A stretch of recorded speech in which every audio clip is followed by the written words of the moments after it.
everybody. Jennifer, it's great to see you. It's great to see all of you. Maureen, Don Rossum. Don, I love the beard. It's getting gray though, my friend. You and me both. Yeah, I know. At least you got hair, right? He's pointing it out for me. Michelle, great to see you. Hey, where are you all from? Throw it in the chat. Just give us an idea. I am from Brampton. And Brampton's, for those of you who are coming from outside Canada, that is just outside of Toronto in Canada, Ontario. Where are you guys all coming from? Langley, BC. Toronto's in the house. Orangeville, Ontario. Leduc, Alberta. Tara. Regina, Saskatchewan. We're Barrie. So mostly it seems to be all mainly Canada. And I know we have a number of U.S. investors that are part of our family and across the pond as well. Jennifer, great to have you. I'm looking forward to it. Hey, if you are joining us and this is your first time or one of your, you're new to our family. Our family is new, or it's young, but we're very nimble and we are moving aggressively and quickly changing to the market and to what's going on in real world, real time. We're pivoting as quickly as we possibly can. If you are a new investor, if you're looking to just get into the game and you're going, what in the world do I do given all the complexity, we've got you. If you are an investor, you've got a bunch of properties, but you really want to scale up and be, professional, become the MacGyver of real estate investing, well, we've got you. And if you are an investor that has, you know your stuff, you've got it nailed down, but you're thinking, how can I cash out or move properties over? We've got you. We are here to walk with you. And one of the reasons why we can do this well is because we are all experts in our field. We do this well because we're experts. We're in the trenches. Many of us are real estate investors. And if we're not, we're a specialist in the field that we play in within REWL. Jennifer, why don't you come on in and put the I'll share the screen slide up for us. Yeah, you bet. And thank you, Niran, for that wonderful welcome. And I'm going to let you take us over for a second. But I did just want to quickly mention something about that song. So who actually heard the ABBA Take a Chance on Me while we were dancing there? And thank you, Niran, for having a good dance party. That song was specifically chosen for today's event for a number of reasons. One of them is my favorite number is 13.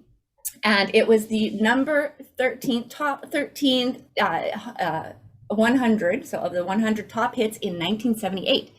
Now, okay, that might seem a little selfish, but it's important because today we're going to be doing a little history lesson, an economic history lesson from 1978.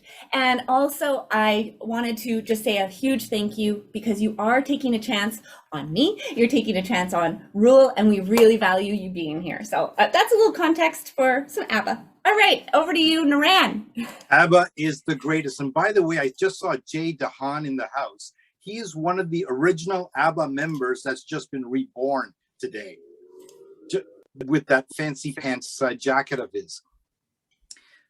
You know, Jennifer, I grew up dancing to ABBA in Sri Lanka on lawns.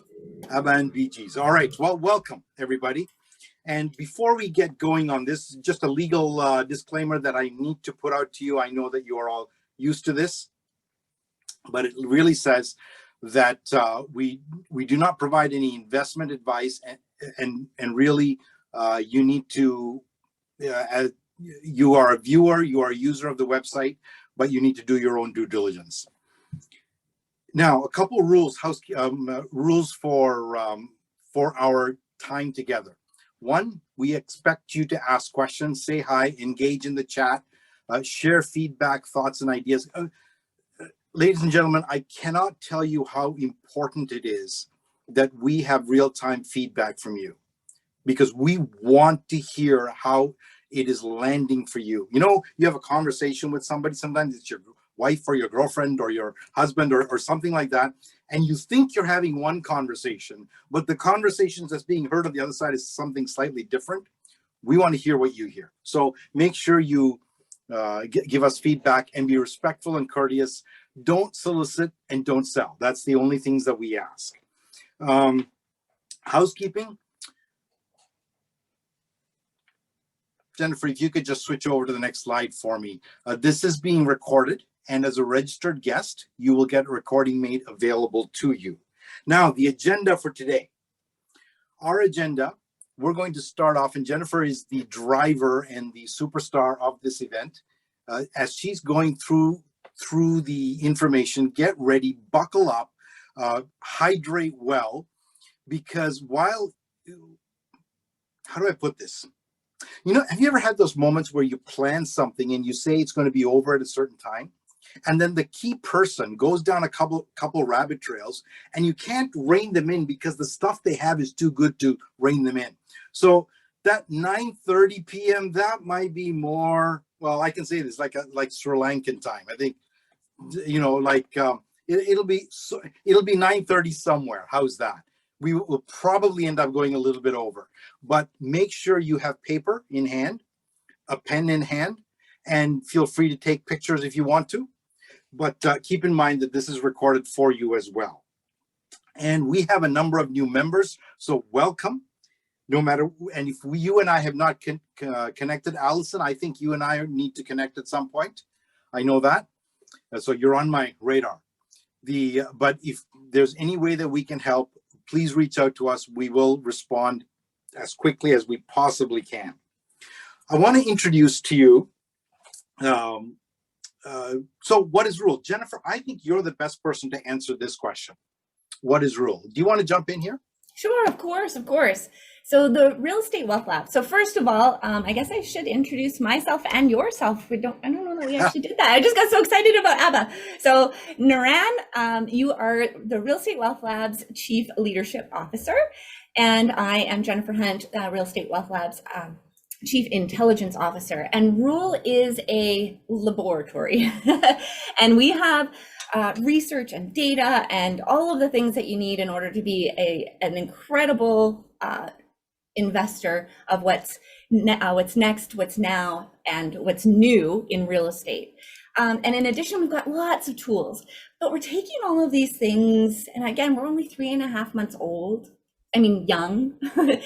So we're very new, but we've got big plans, and we are combining some proprietary, for example, the real estate cycle formula with artificial intelligence, and creating a very personalized pathway for you in real estate so that you'll get exactly what you need for your portfolio, and all of the buy signals and the sell signals and even the don't do it yourself signals that you possibly need. And we'll talk more about that today.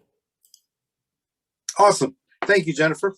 And Jennifer is our Chief Intelligence Officer. If you don't know, she has over $25 million worth of real estate under her management. She has over 20 plus years of experience, and she does everything from multifamily to even vacation rentals. The one thing that I feel makes us really strong and nimble is the wideness of our leadership platform, or our leadership team. So I want to just mention very quickly, Jan is our Chief Marketing Officer. I know that he could not be with us today. But Vincent Sundar, Vincent, are you in the room? If you are, give us a wave. He's Chief Technology Officer. And what he does is that he's really, I jokingly say, he's building the Skynet for real estate. He's the guy building the matrix. So he might look like a nice guy, but be very careful. Ken Kulathungam is the Chief Operations Officer, and this guy is brilliant. You take him any problem, and he will immediately reduce it down to what needs to be actionized and what process to follow. He handles all of that. Paige is Head of Customer Experience. Paige, I think you're in the room. Give us a wave. Paige is the one that makes us all look good and sound good. She's the front face of customer experience for us. So if you have any compliments about any of us, tell Paige. If you have a complaint about me, tell Paige. That's all you need to know. And Richard Dolan, of course, is our Chief Growth Officer, who is committed to growth in your real estate portfolio. It doesn't matter what area you're in or what level you're at. So I'm so grateful to be part of this team, and we're looking forward to helping you and for you to help us as we grow together. Jennifer, why don't you come in at this point? I think we should get right into this material. What do you think? You betcha. Awesome. Thank you so much, Niran. I do want to make, for the record, just a quick correction, is that the real estate projects that I've been involved with have been over 25 million US dollars. It's not the current size of my portfolio, but I do have a fairly substantial portfolio. So just for the record there. All right. Thank you. Right. How's that? Given what's happening with inflation, it's going to be. Yeah, that's right. Well said, well said. All right, okay. So we'd love to invite you, and thank you again for being here, and we'd love for you to share the love. And I know that there's some folks already asking about the 30-day free trial. We still have one for a limited time only. Please share with your friends and help grow the community so that you can continue to get the wonderful products, services, and research that you have come to know and trust, and that we're just getting started. So the full access membership, for those of you who don't know, I am going to just take a few seconds here because I know there's some new folks on the line, some new members. Welcome, welcome, and I'm so delighted to see you. Allison, it's great to see you again. Maureen, I mean, it's fantastic to have you here. So we've got the Market Leaders Lab, the Community Lab, and the Research Lab. Those are our 3 events per month. So yes, 3 events. One of the other things, and I'll talk more about those in just a second. So why join our free trial? Why become a member? Is that you're automatically registered for all of our events. You receive a weekly real estate intelligence newsletter.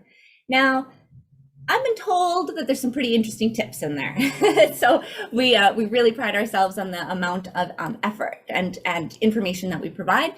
And then really cool stuff is our members portal and service team. So behind the scenes, available to our members, is a whole slew of tools and products and ability to have access to our member portal and the investor profile and assessment. I mean, whatever you need. And ladies and gentlemen, whether you're just beginning, like Niran was saying, or you're already well on your way, or you've been doing this a long time, there is something for everyone at any location in their portfolio.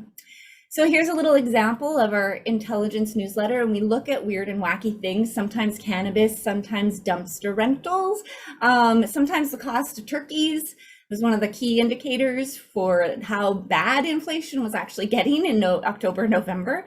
And so we tell you what it means to you as a real estate investor. And I think that's a very important part. So here's some of our products in our portal. There's a lot of them. So again, you can come and visit us, come and check it out. If you haven't logged into your member portal yet, please do, because these calculators, many of you know that I'm a spreadsheet goddess is what someone once told me, and I'll accept. I love spreadsheets, but these calculators are helpful when you're wanting to showcase your properties, do the quick math and whatnot, but then showcase them to other individuals, whether it be your spouse, whether it be a joint venture partner, but whoever you need to get on board so that they don't get lost in all of the analysis behind the scenes. And they're amazing. So Fast Filter, Airbnb, is it worth it to short-term rental? Deal Dicer, you name it, all the way to some more robust calculators like the portfolio diagnostic calculator. How is your actual portfolio, the whole thing, performing? The deal analyzer. And we go through a lot of these at our community lab. We pick a calculator for the first bit, and then the second part of that event is typically some form of community building, getting to know each other, deal making, and whatnot. So again, I really invite you, this is just launched, our brand new REWL Ambassador program. So you get to share the love and earn money. So how it works is that you promote it to your network. We'll have a special ad that's just available to you. The customer, the client clicks and then they convert, and then we track those conversions coming from your special ad, and you get a commission. And it's, I think, a pretty, well, I don't know, I think it's generous. I didn't come up with this, and I was pretty impressed. So again, step one is that you just register and you get this custom link. 2, you share your REWL experience, you share your custom link with your family, with your friends, with your joint venture partners, with people that you're trying to woo into deals. And then you earn a 10% credit towards your own monthly REWL membership or any other REWL product or service. So these credits, I've got quick maths in here because has anyone actually seen that YouTube? So it's like 6.5 million views, and it's this quick maths. It's from 2017, and it went completely viral about 2 + 2 is 4 - 1 is 3. I am not a rapper, but those math adds up really fast when you start to think of the compounding effects of 10%. And with only, I mean, if we do the math right, approximately, I mean, with only 10%, with only 9 or so people referrals, you would have your REWL for free. So we've got, again, we want to make sure you save the dates in advance. These are most Wednesdays. So it's the second Wednesday, the third Wednesday, and the fourth Wednesday of the month. So in February, plot those in your calendar and make sure that you're ready to come and join us, because we would love to have you there. Oops. And our next event is a Market Leaders Lab. At our Market Leaders Lab, what we do there is we typically have someone who may or may not seem like they're actually in real estate, because they might be famous. They might be really, really wealthy. But guess what? They all have real estate experience that is absolutely next level. So we get to learn, we get to ask questions, open Q&A, you can type in chat questions, and it's really amazing. So our next special guest on February 9th is Aurelio Baglioni at Virtus Financial Group. And this is cool. We're going to be talking a little bit about alternative investments today, very briefly. But this is the new alternative for retiring properties, and it is tax efficient and income succession strategies. Now, it might sound like a mouthful, but essentially, if you're at a phase and stage in your real estate career, or you know others that are going, I think it's time for me to maybe move out of them or to change them, but of course I don't want to sell them and get capital gains, you definitely want to check this out for sure. All right, so please follow us. This is now at the Real Estate Wealth Lab on Instagram. It will be up very shortly. It's under construction. And please always feel free to connect with us at info@realestatewealthlab.com. All right, you guys ready for this? I feel like I should probably make sure I'm ready. All right, here we go. Buckle up. There is like Niran said, I did go down a couple of rabbit holes. I really trust and hope that they are beneficial to you, and I bring them in for a landing in terms of how they affect you and how it can be used in, of course, the real estate world. And they're really just things that we need to be thoughtful of and mindful of. And it may sound like I have an opinion, but I'm just curious, and we all need to be curious about where these rabbit holes may or may not take us. So thank you again in advance for letting me go a little bit over to give you as much information as I can. And by the way, the market analysis tonight is on Ottawa and Kitchener, Waterloo, and there's a lot of data there too. So here we go. All right, let's go. So the real estate cycle is the business cycle of real estate. What's important to know is that the duration changes, and we have created the real estate cycle formula that allows us to more accurately predict not only what period it is in the real estate cycle, but also the duration. So you're going to be starting to hear more of this duration discussion, especially as we progress with some of our AI and technological components. So very exciting. So this is kind of a little way of describing it. See?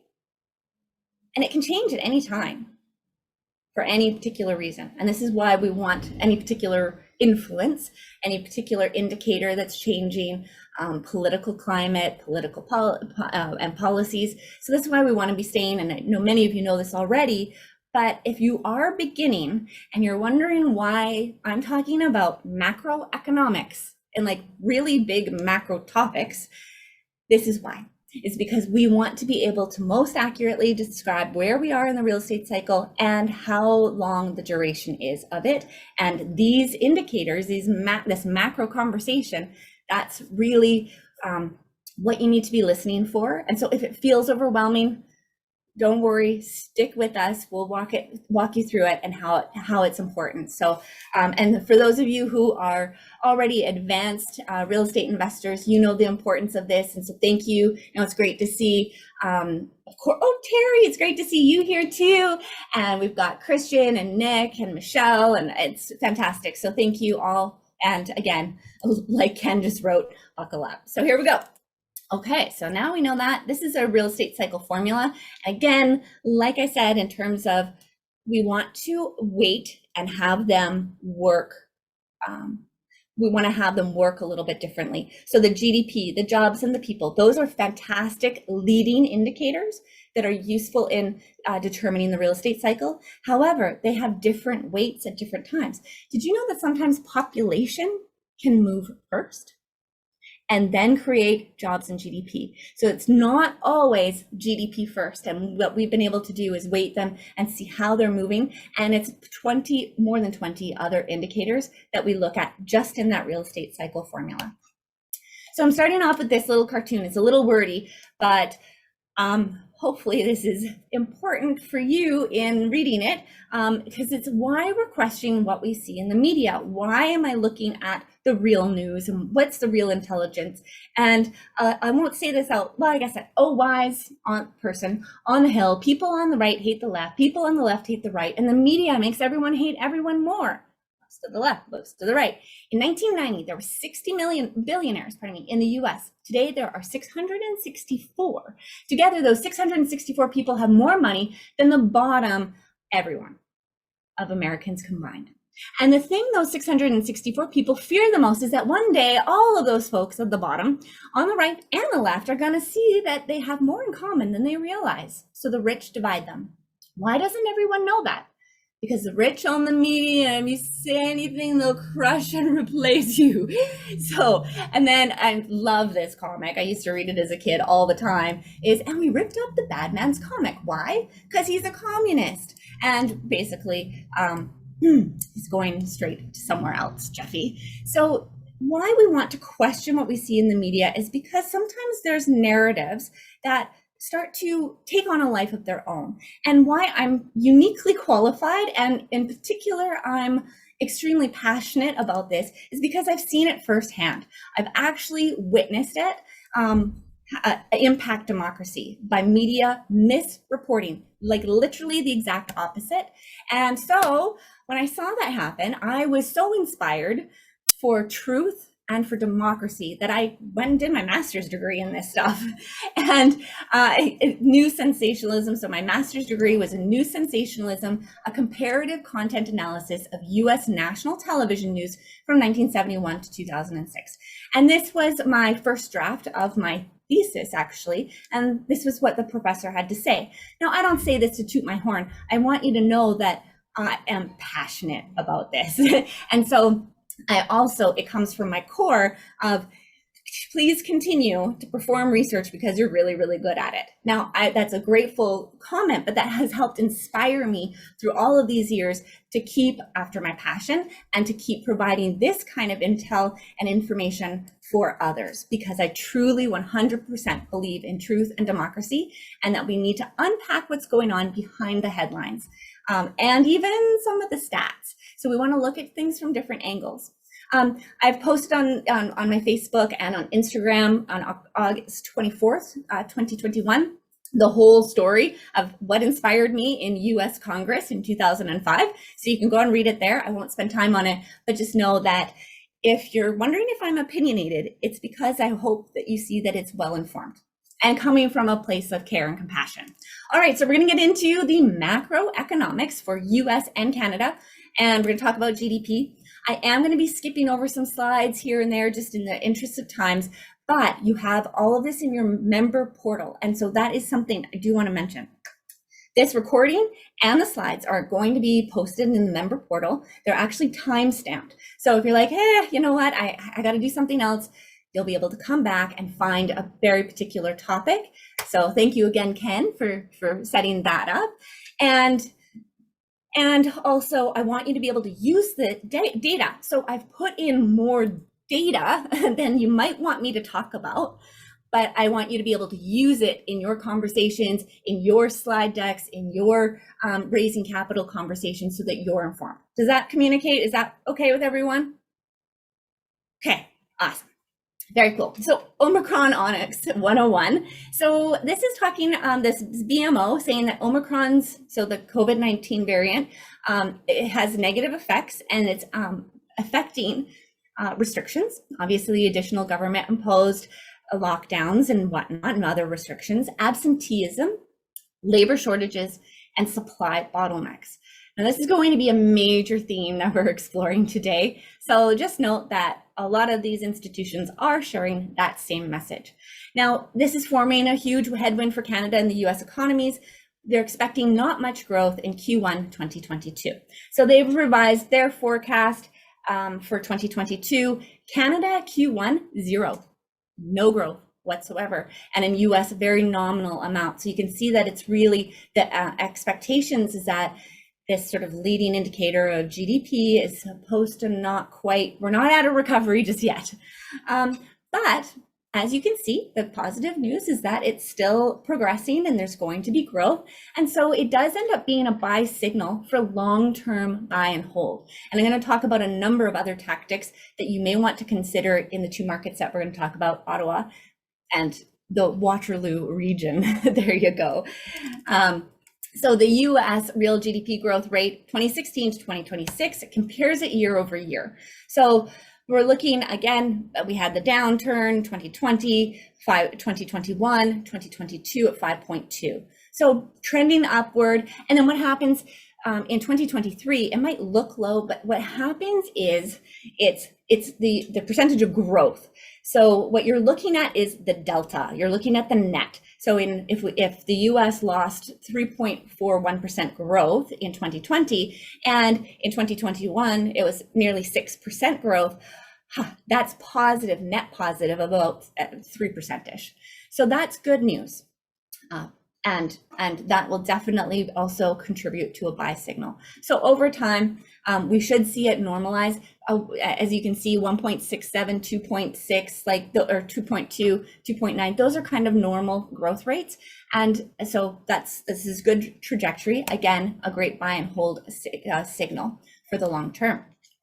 So the BMO report, Provincial Economic Outlook, this is just the Canadian national as well as the provincial indicators, but it's cool, it's not all of them. There's a lot of them at once. It's GDP, employment growth, unemployment, housing starts, you name it, all in one pretty little PDF, and that came out on January 21st. So again, this data is available for you, and you know what to search as well if you wanted to get the whole PDF. So this is just to show the same sort of story in Canada for GDP 2020 -2, and it breaks it down by province. 2021 4.5, 2022 4.0. So you kind of get a sense of we're moving in the right direction towards economic recovery, which later impacts our rental markets, let's go up, and our property prices. However, GDP is not the unique identifier here. There are a number of other indicators that are really at play, and in fact, inflation is one of them. So when you're looking at GDP, just as a reminder, you want to look at the net, because that's telling you the real story, because these are percentage growth stats. And again, this data just reinforces the long road through economic recovery. Again, buy signals for long-term buy and hold. Now, ATB, this was really interesting. I think who pop it in the chat? Who got your Real Estate Wealth Lab intel letter today? It was sent out, I think, a couple hours ago. Well, it should be there. Oh, yay, right on, very cool. Tara, awesome, I'm glad. So I'm not gonna go through this in detail there. Oh, awesome, Mark, I'm glad. Peter, perfect, okay. This is a very, and I apologize in advance, but it was a very long summary and also quite a bit of what it means for you, because there's a lot that they cover. So in this, the chief economist, I think I've got it here. Yeah. Oh, here we are. Yeah. So again, sorry, not sorry.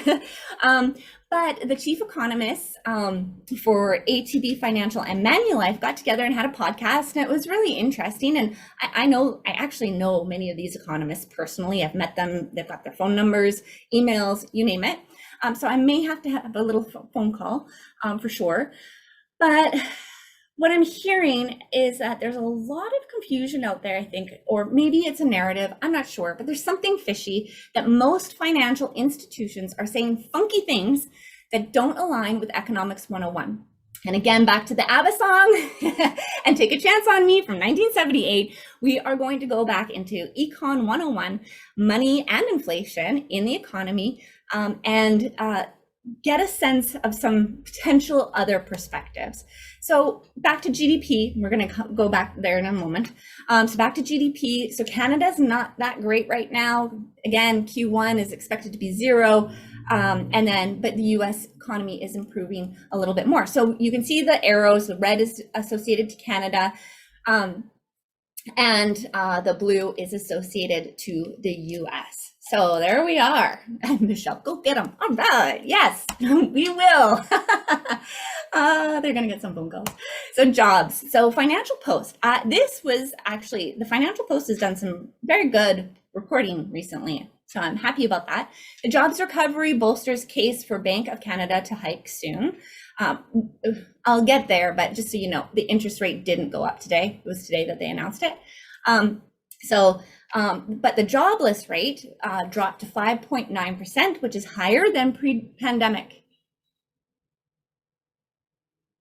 Higher than pre-pandemic. Okay, that's good. StatsCan noted labor survey completed before restrictions. Okay, that's valuable information. Anecdotal evidence of a COVID-induced soft patch could prompt the Bank of Canada to leave interest rates unchanged. So they did, they left them unchanged. But notice they're saying anecdotal evidence. Notice that they're kind of capturing that we've got a jobless rate at 5.9%. So Canada gains jobs. Job gains are literally back exactly like to the number of pre-pandemic levels. Wow. So that enhances the case for an interest rate increase soon, not now, but soon. And the latest wave of restrictions will give these indicators a pause. So employment data is tricky, but it really does matter. It is one of the leading indicators in our rental and property markets. And so if you're wondering, oh, hey, Catherine, that's fantastic. Yeah, Christian, I'm going to get to the participation rate in just a minute. So that's fantastic. And okay, like seriously, we're going to be buckling up here. All right. Okay, so this is the Canada employment rate. Oh, all right. Okay, so the Canada employment rate, it just measures the number of people who have a job as percentage of the working population. Okay, very cool. So you can see, I mean, this isn't like super scientific. By the way, this is all Statistics Canada stuff. This one's viewed through tradingeconomics.com in terms of the sources. So you can go and check them out for yourself if you like. And you can see here, oh, it's like we're close to 62, so 61.9, I think it is. But that's not that materially under sort of 2018 numbers over here, 2019. Okay, so that's something to take into consideration, just like you were saying.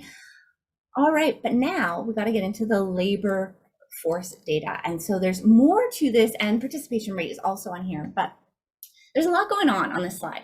So this is our Stats Canada, and it's looking at December 2019 and December 2021, which is our most recent data that we have available to us, because we're only on January 26th. And December 2019, look at this labor force. It was 20.2. These are reported in thousands, so 20 some odd thousand. And then here in December, we're at 20.6. Wait, labor force. So this is the number of people who are working age, who are available to work in Canada. Now, labor force has a couple of other little nuances because employment data is tricky, as I've always mentioned, and it includes, so you've got to look at, okay, so then there's also what's called the marginally attached to the labor force. Yeah. So that's not even included in here. So the marginally attached means somebody who is not actively looking for work, who's not interested in working, but is kind of curious about it. Let's put it that way. So they might have done a LinkedIn sort of little search maybe once in the last 24 to 48 months, whereas labor force is like, hey, you know what, a little bit more active. They have to have been kind of curious about getting a job in the last, I think it's within the year, but I'd have to check that. Regardless, the numbers are not materially different. Okay, so that's interesting. Then unemployment rate, if we look at these data, the unemployment rate is still, so December 5.8 and December 2021, 6.0. So it's not that bad, like it's not that far off. We've definitely recovered, definitely have come down from the 8.9, and even in November it was 6.1. So we're on the right trajectory. And in fact, we're exactly the same unemployment rate as November 2019. And we actually have a higher labor force. So again, I am not a statistician or anything like that, but it's just some things that we need to be mindful of. And I'll bring this to light in just a moment. So again, the participation rate, Christian, as you were asking and talking about, is in Canada, December 2019, it was 65.5. Participation rate is you're actually like interested in being a part of the labor force. And actually, so somebody who's retired, for example, is not in the participation rate. A child is not in the participation rate. You got to be wanting to be in it. Entrepreneurs are not in it. April 2020, for the most part, April 2020, it went down to 50%. Okay. And then in December 2021, 61.5%. And the same here. So again, December 65.4. Sorry, I think I mistyped that. I'll have to fix that. Pardon me. So December 2021, it's at 65.4. At December 2019, it's 65.5. So there's a very small difference between 65.5 and 65.4. People are in it. And similarly with our employment rate, I know I'm spending a lot of time on this, but it's really important as we try to unpack the economy and jobs and where our rental and property markets are actually going, and particularly when juxtaposed with the possibilities of the inflation cure, which I will talk about later. So then again, December 2019, 61.8 for employment rate. We're at 61.5, which again matches November 2019. So by all things considered, the data show that like we're in normal employment. So my curiosity, and I'll go in here with the US, it's a little different in the US, but because you can see that it's not, like green is the US, but if you look at the scale, so we're hearing the US participation rate is constrained, the great resignation, and all of these things, the great retirement, you name it. But if you look at the scale over on the left-hand side, it's really like it's from 60 to 68. So it looks like this massive difference, like, oh my gosh, the United States is doing terribly, it hasn't recovered. Absolutely true and fair, but it's not like off the cliff. I mean, and off the charts here. I mean, really, they've had to shrink the chart.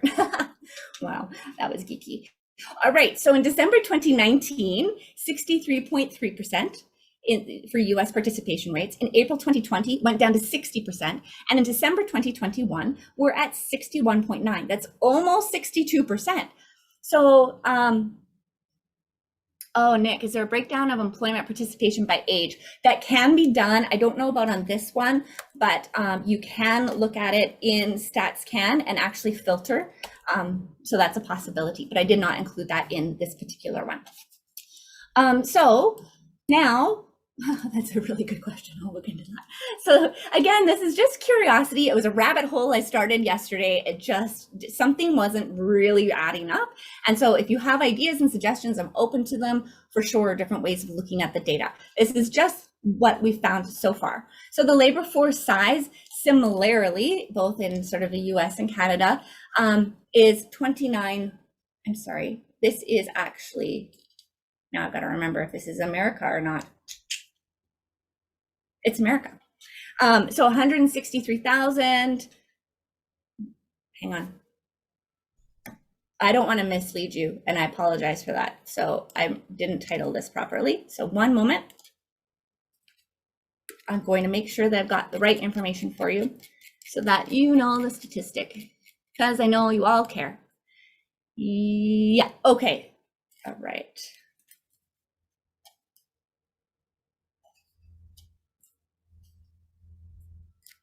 Appreciate your patience. This is what we do, people. It's real time, real action. So. Live research. So this is actually, indeed, this is the US labor force. Sorry, I should have known by the size of it, of course, and we just went through the Canada one, but I wanted to make sure. So again, similarly, when it comes to the US labor force size, like the actual size, so 2019 was about 163,000 times 1,000, the number is in 1,000. 2020, 160, okay, so about a 3% difference. And then 2021, we're almost at 163 again, but we're 162.294, which is about 99.9%, the same as 2019. I don't know if the labor force is the same and the participation, I'll get there. This is just data. So what you do need to know in the US is that the December payrolls, they did a huge miss again. So in other words, what that means is that the economists forecasted way more jobs coming into the market, but they didn't deliver, as in the jobs didn't materialize. So it's disappointing. They were expecting more jobs. And it was only, I think, 199,000 when they were expecting 500,000 jobs. So it is a huge miss to the expectations, but it is still growth. So again, when you see these kinds of headlines, huge miss again, well, yeah, okay, so the forecasters forgot about Omicron and the COVID-19 variant, maybe, I don't know, but there's definitely the possibilities that this is still good, stronger growth. And then when we look at the stronger job situation in the US overall, I mean, look at this in December 2021, November 2021, like this is growth. So it's not, again, it's not where we wanted it in terms of an amazing trajectory, but it is still positive growth. And what we're starting to recognize is that potentially it's more the great shuffle, reshuffle, as LinkedIn pointed out in their survey. When did I do that one? I think that was in October, the October Research Lab. And LinkedIn did a huge survey and they're like, it's not the great resignation, guys. It's the great reshuffle. People are moving and getting new jobs. So we do need to consider the great retirement because the boomers are starting to retire for sure. And we will watch closely that. And that's back to Nick, your question about, well, you know, in terms of the labor force, how many of them are on their way out? So totally got you. So for now, we're going to just watch this. You know, it's pretty positive. So that all again supports this economic recovery, which puts upward pressure on rents and property values. So back to this labor supply crisis. I'm sure you've heard it in the news. Have you not? Who here has heard about this labor supply shortage, crisis, whatever? Pop it in the chat, raise your hand, whatever. Awesome. Okay, I see a lot of you saying yes, you've heard about it. So the market consensus, and in terms of the economists and others out there, they're saying that these are some of the reasons the labor supply, the labor force, which I just went through with you, and it's 99.9% the same, dampened. The virus fears, the accelerating retirements, vaccine reluctance, therefore also forced resignations, the great resignation, the lying flat, the opting out, stimulus check lovers, wanting to stay on stimulus, new business startups, entrepreneurs, people coming out of the job and sector and wanting to start up their new things, childcare, and skills mismatch. So there's a lot of missing information. And of course, yes, Christian, missing immigration, for sure, the lack of immigration. Is it? Like, is it though, based on those numbers? I don't know the answer. So here's the riddle me this question. And is it a labor supply crisis? Given that the number of jobs and the job growth are net, I should say the job growth is net, and the number of jobs has come back up. They're basically the same as pre-pandemic. The employment rate, which is the number of people working as a percentage of the working population, is just about the same. The labor force is actually higher than pre-pandemic. The participation rate is about the same as pre-pandemic. Then how is there a labor supply crisis? That's all I'm asking. I'm just curious. So yeah, where did those jobs go if they were in the reshuffle? It seems like every company has the same complaint. They can't find people to hire. And it's just, I hear that narrative. The data doesn't support the narrative is all I'm suggesting. So anyway, this is less so in the USA, but still the data still doesn't show a crisis based on what I just showed you. There is the possibility that there's a utilization rate mismatch. So in other words, there is some mismatch going on for sure. That's very plausible. And utilization rates. However, as I was exploring this, and I couldn't put it all in here, but the full-time employment is not crazy off the charts compared to part-time. So there is some, what I should describe that means. So utilization is essentially like, hey, somebody wants to work full-time, but they're only getting part-time work. So that is definitely occurring, but they're still within that category here. So why care? That's what it really, like, who cares about all this jobs talk? I mean, really. So the economic recovery, based on the data, could be closer than we think. Oop, there we are. That's an entirely possible trajectory that we could see. And there is something that may not be adding up with the data, but like I said, employment data is tricky, it's complicated, there's lots of things and components to go for it. So and examples that we also need to look into is, if this data is correct, so it's coming from reliable sources, and Canada's GDP is that low, but employment is the same, then our employees are way less productive. So, okay, again, that could come back to that utilization rate, absolutely. But it should indicate that we're really far along in terms of economic recovery, which is great for our rental markets and our property markets. Now, we also would want to look into the US Great Resignation, that LinkedIn article, it's in your member portal, about their survey, their data mining that LinkedIn did. They were like, no, they debunked the Great Resignation. They're like, it is a great reshuffle. So please stick with REWL as we uncover the myths and expose the truths and the real opportunities ahead. These are potential all in, however, these do point to and indicate a potential buy signal, but there's lots others in there. So I've just termed, there's all the great everything these days. So what about the great parrot effect? There is nothing official. I did not study this in my master's degree in communications, but what we can say is that the media is lovely and critical thinking is lovelier. So we just want to be mindful of the major sound bites that are running rampant, and they just may be being picked up by and then sort of re-shared and parroted across Canada and the US. Sorry, I see that I'm moving around and it's making my camera stop moving so much, get excited. All right, so some of the major sound bites that you just need to be mindful of, keep an ear out for, and then start to consider if there's alternative data or perspectives, and that is labor supply crisis or labor supply shortage, whatever that looks like. There's just got to look into it. Great Resignation, as I mentioned, and this inflation will disappear in 2022. Okay, we're going to dive into that, not next, but very shortly. All right, so where are we on the real estate cycle formula? We are with jobs trending upwards for both Canada and the US. Of course, we'd love to have it all faster and all that good stuff, but at the same time, that's where we are. So now with people.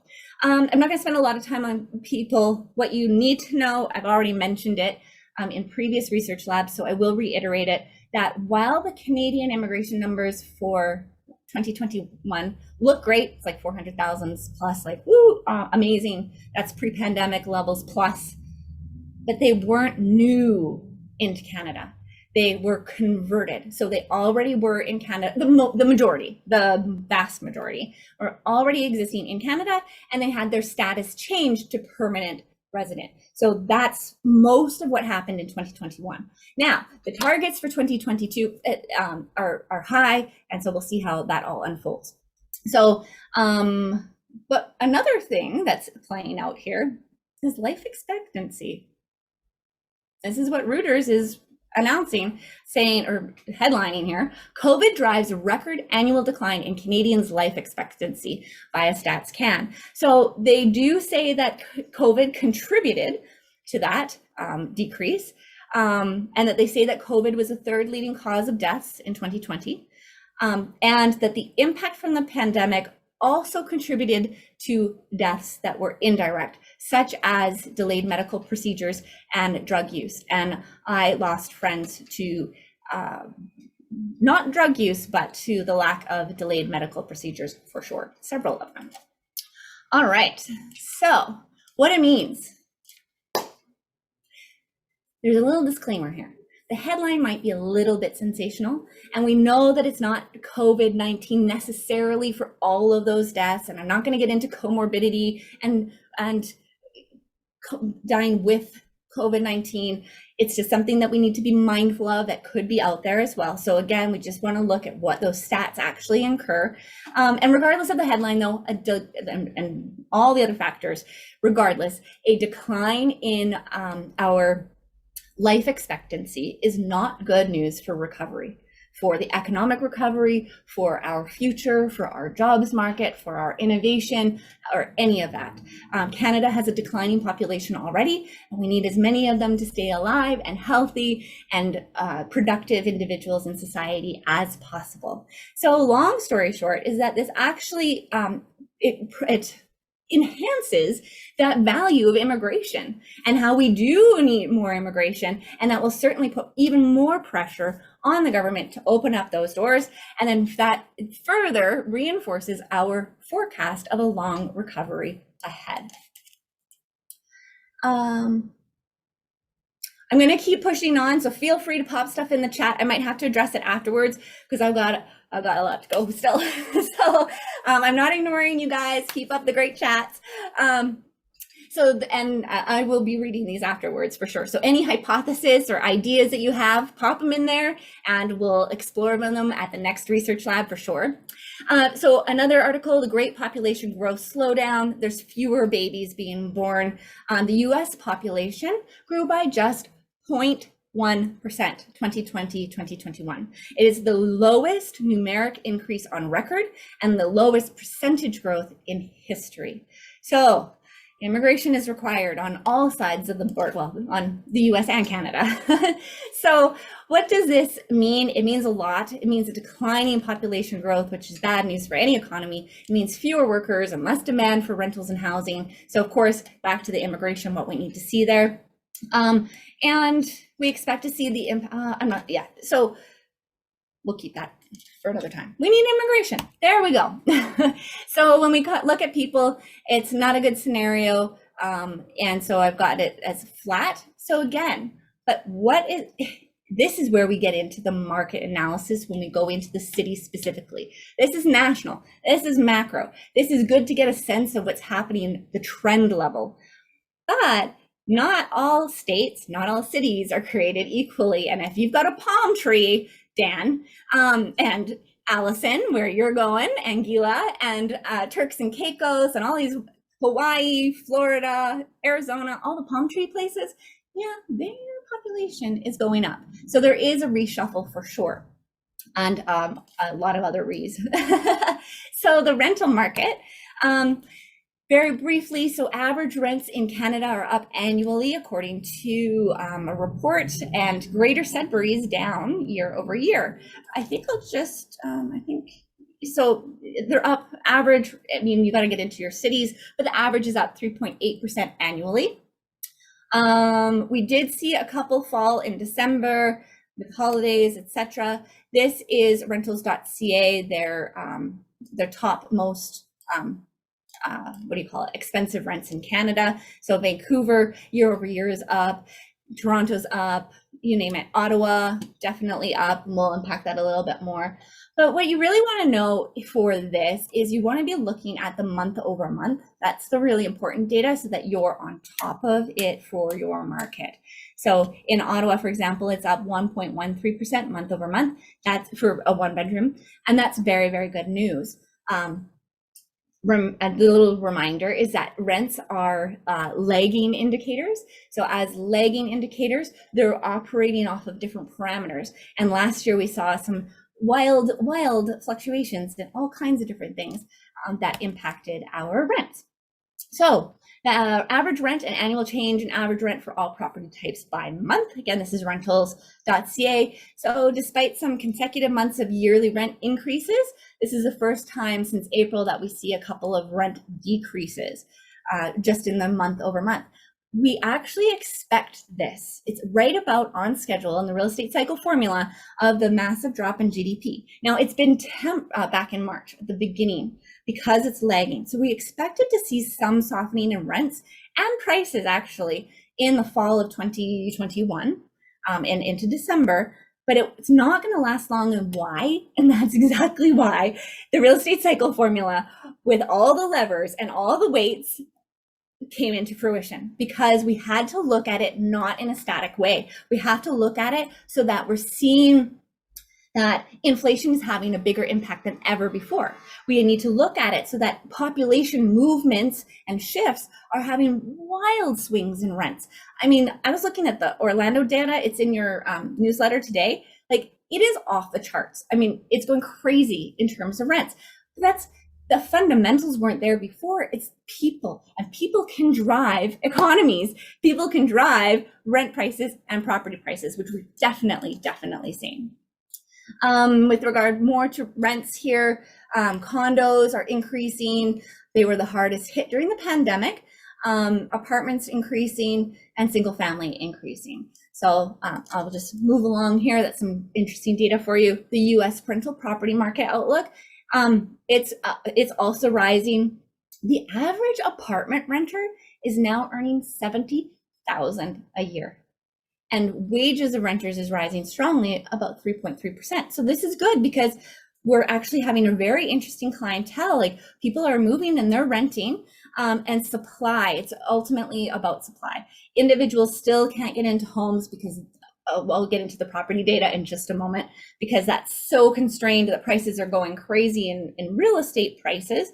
And so what they're forecasting is that they're forecasting that the vacancy rate will not be falling in 2022, or perhaps for the next 5 years. And that is 100% accurate and aligns with our forecast. We're seeing rents will be rising, as with the economy and with our property values, modestly, with a few little bumps in the road here, and I will be sharing them with you for at least the next 5 years, but I think it's going to be more like 10. So again, it's just more evidence. It's buy signals, and hashtag it's about supply, and we'll talk about that in just a minute. Real estate, yeah, Christian, vacancy is up and mobility is down in Canada, in some locations, and it's so specific. Like, even in Ottawa, and you know this better than anyone, with Mark and Nick and all the other Ottawa folks, but it's very specific to certain locations in Ottawa, so you have to just dive into your particular city. So real estate markets, Kathy Wood of ARC Investments, or ARC Invest, I should say, she went in to say China has already collapsed. You just don't know it yet. Now, why am I talking about China and your real estate? Well, because I created a forecast of what the impact of COVID-19 would be on Canada's real estate, the impact long term. And this is starting to come to fruition. So China's consumer savings, this is a really interesting read. I'm keeping it really brief here, but this is where we start looking at global impacts on our real estate investments. So China's consumer savings are 75% in real estate. This greater fool theory, which is essentially that it's based on speculation, not return on investment, not cash flow, as we always want to make sure our properties cash flow, is actually contributing to a major shift in the Chinese real estate market, and it is crumbling. It's very interesting to see. So what it means is that foreign investment from China will be moving to US and Canada ASAP, as it's been doing for a long time. But I said that when the pandemic started to kind of start to release and the economic activity started to raise, that foreign investment would come in droves to the US and to Canada. So again, this will put additional upward pressure on prices. Yeah, all right. So again, by now, and that's as forecasted. So it's coming. Interest rates, just very briefly, the policy interest rate didn't change today as per the Bank of Canada. So that's still at 0.25%. I don't need to go into what that means today, because we've got other things to talk about. So politics and policies. All right. This is, again, just a little heads up. This is a political statement. I didn't write it. So I'm just reporting it. But I think it's an interesting perspective to look into. And this is the headline. It is over. Could the pandemic be, this is US news, by the way, could the pandemic be completely over in 60 days? What? Anybody believe that? Is that a likelihood? Well, I'll carry on. We might be looking at the end of the whole pandemic, the political one, and it might happen fast. This is this article, and it's suggesting in this article that Biden administration has no reasonable alternative but to wrap up the entire COVID pandemic political discourse within the next 60 days in time for the State of the Union address, because there are midterm elections coming up in November in the US for the Congress and for Senate. And the Democrats want to look really good in time for the election. And so they need to say, we solved it. This is the State of the Union address. He didn't even do it last year, his first year in office. So this is a big deal. And so in order to do this, they have to turn the Titanic around. And I don't know if any of you have noticed it, but I sure have. Like in US news, it is different. It's just different. It's like, we're kind of pulling back. Even Dr. Bonnie Henry the other day sort of said in British Columbia, said some stuff that I was very shocked about, given her previous positions. So it's plausible. I'm not saying it will or it won't, but it's definitely plausible. I am 100% seeing it in action. Tara, what event they can create to bait and switch the media? Very funny. We shall see, but I'll be keeping a good watch on it. But I am seeing the narrative changing. It's beginning to shift. Many examples: mass population-based vaccination in UK should now end. The UK just lifted everything in terms of their restrictions, and this could have forget the politics, but we do have to understand politics, implement policies, and these policies affect your real estate business. So these policies are going to be that they will have incredible impacts on economic recovery, and that supports your rents and your properties. So this will increase rents, it will increase properties, it's going to shift the entire COVID-19 narrative, and there's nothing to do here except watch and be vigilant and stay tuned right here, because I'll keep you posted for sure. Oh, I have an opinion on the truckers heading to Ottawa. Will it cause something to happen? I'd love for that to be the case. That should be interesting. However, you know what? I got to keep going. Very good question, Anita. Keep it up. All right, so now we're going to talk about inflation. This is my second rabbit hole for you today, and I hope you find it very, very useful, particularly as real estate investors who are wanting to stay ahead of all of the trends. Okay, so if prices keep rising, I'm going to go through these first ones a little bit quickly, but anyway, so here's some headlines. CNN: if prices keep rising, a nightmare scenario for the US economy is a real possibility. What you need to know here is that the consumer price index surged to 7% year over year in December in the US. So there's now the conversations of stagflation, and this is definitely a bad scenario. And it's a difficult problem to overcome, 100%. So action would be needed quickly in order to avoid a whole bunch of slews of problems that come with it. So in any scenario, REWL's prediction of a protracted, long, modest recovery is quite likely, and we're going to expand on that in just a moment. So RBC US Inflation Watch, same thing. It's up month over month. I will talk about CPI indexes as well. So what does this mean? Again, rising rent prices. It's beyond, the numbers are well beyond our control targets for the US, and this also applies in Canada. Now, I won't spend a lot of time on monetary policy today, but the Federal Reserve and the central banks in general, and the Bank of Canada, they typically will raise interest rates to fight inflation. That's kind of their main lever. There's a couple other ones that the government can do, but the Federal Reserve, that's pretty much it. So they will be hiking rates this year. They kind of have to, but it won't be happening overnight, and it won't be really major. And the same applies in Canada, and we just saw that today with the Bank of Canada holding it steady. So the governments have created the perfect inflation storm. Financial Post, man, they were on it, friggin' on it. So here they actually get the story right, printing more money. That's what happened. And they popped up the consumer demand by having more money that discouraged production and raised taxes. this is all economics 101 that is the perfect storm for devaluing your dollar and for rising prices, which is what most people assume is inflation, but that's not it. That's just a byproduct. It's devaluing your currency, and there's more dollars chasing fewer goods. So what it means is many of the financial institutions are forecasting this inflation to peak in mid-2022 and then disappear by the end of 2022. Wow, very cool. So a couple of conditions that created this massive inflation is the government subsidies. And in this case, in this article, they say supply chain disruptions. I will be talking about that more. So this pent-up demand, quote unquote, will start to dissipate sooner rather than later.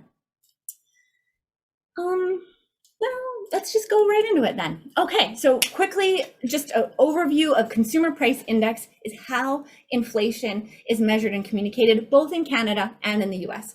And they're very flawed. That's just simply it. Both of them in Canada and the US are not ideal. So here's what consumer inflation is reported from StatsCan as 3.4% for 2021. Okay, all right. And then if you exclude energy, CPI was 2.4%. Has anybody bought gas or groceries lately? Like, pop it in the chat. Have you actually eaten or filled up your car? Or are you all on electronic vehicles now? Terry, you're like, no way, electronic vehicle or what?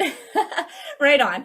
Okay, well, there we go. So we've all experienced that. So fine, that's cool, that's cool.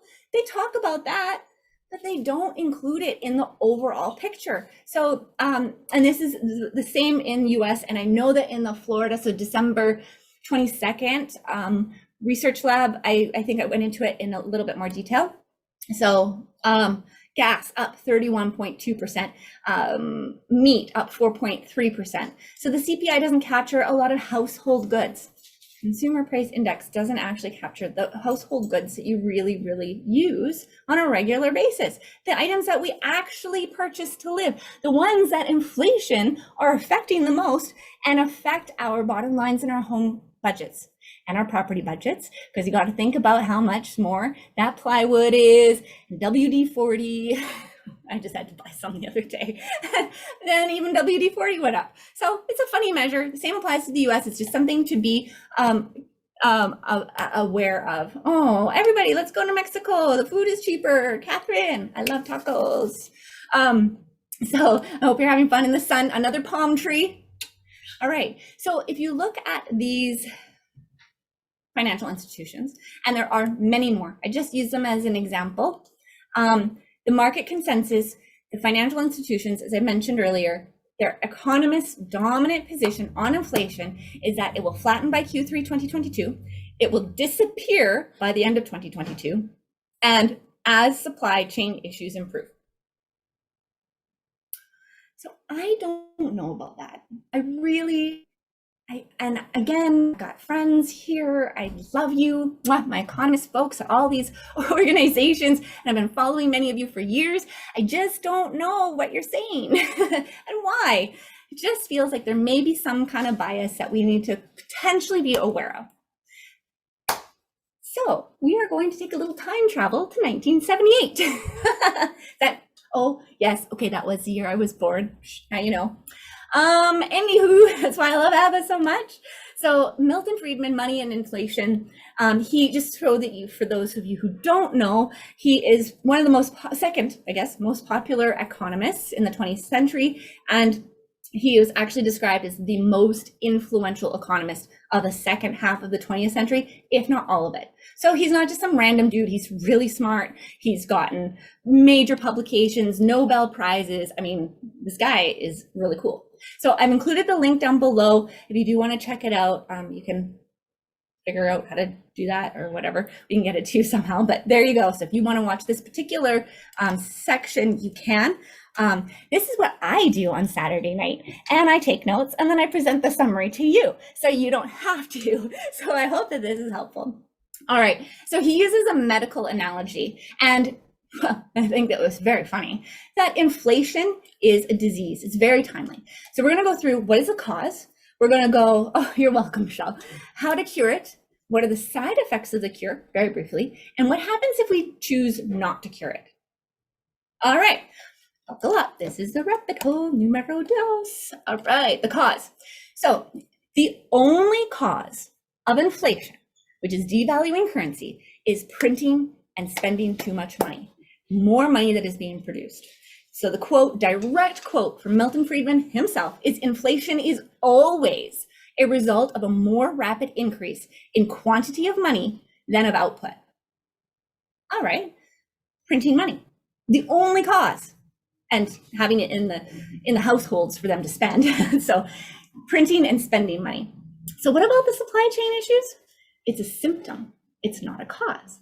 We only have a supply chain issue because the government printed money, gave it to us in our households, not me, I didn't qualify for jack. But anyways, for other people that they got in there and had all this money coming into households, and they were spending money when they were not producing. And because services were closed, oh, I read some cool stats. Something like normal spending on services is down, and don't quote me, but it's down something like 25-30% on services. But in terms of what it is up on goods, which is buying stuff online, is massively out of whack.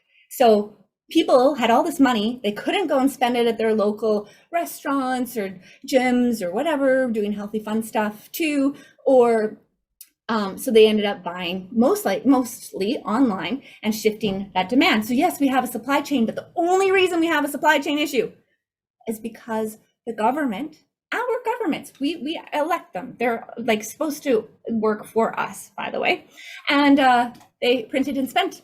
So the natural course of this inflation disease, if you think about it as a disease, the natural course should have been to take a rest. You know, what do you do when you're feeling sick?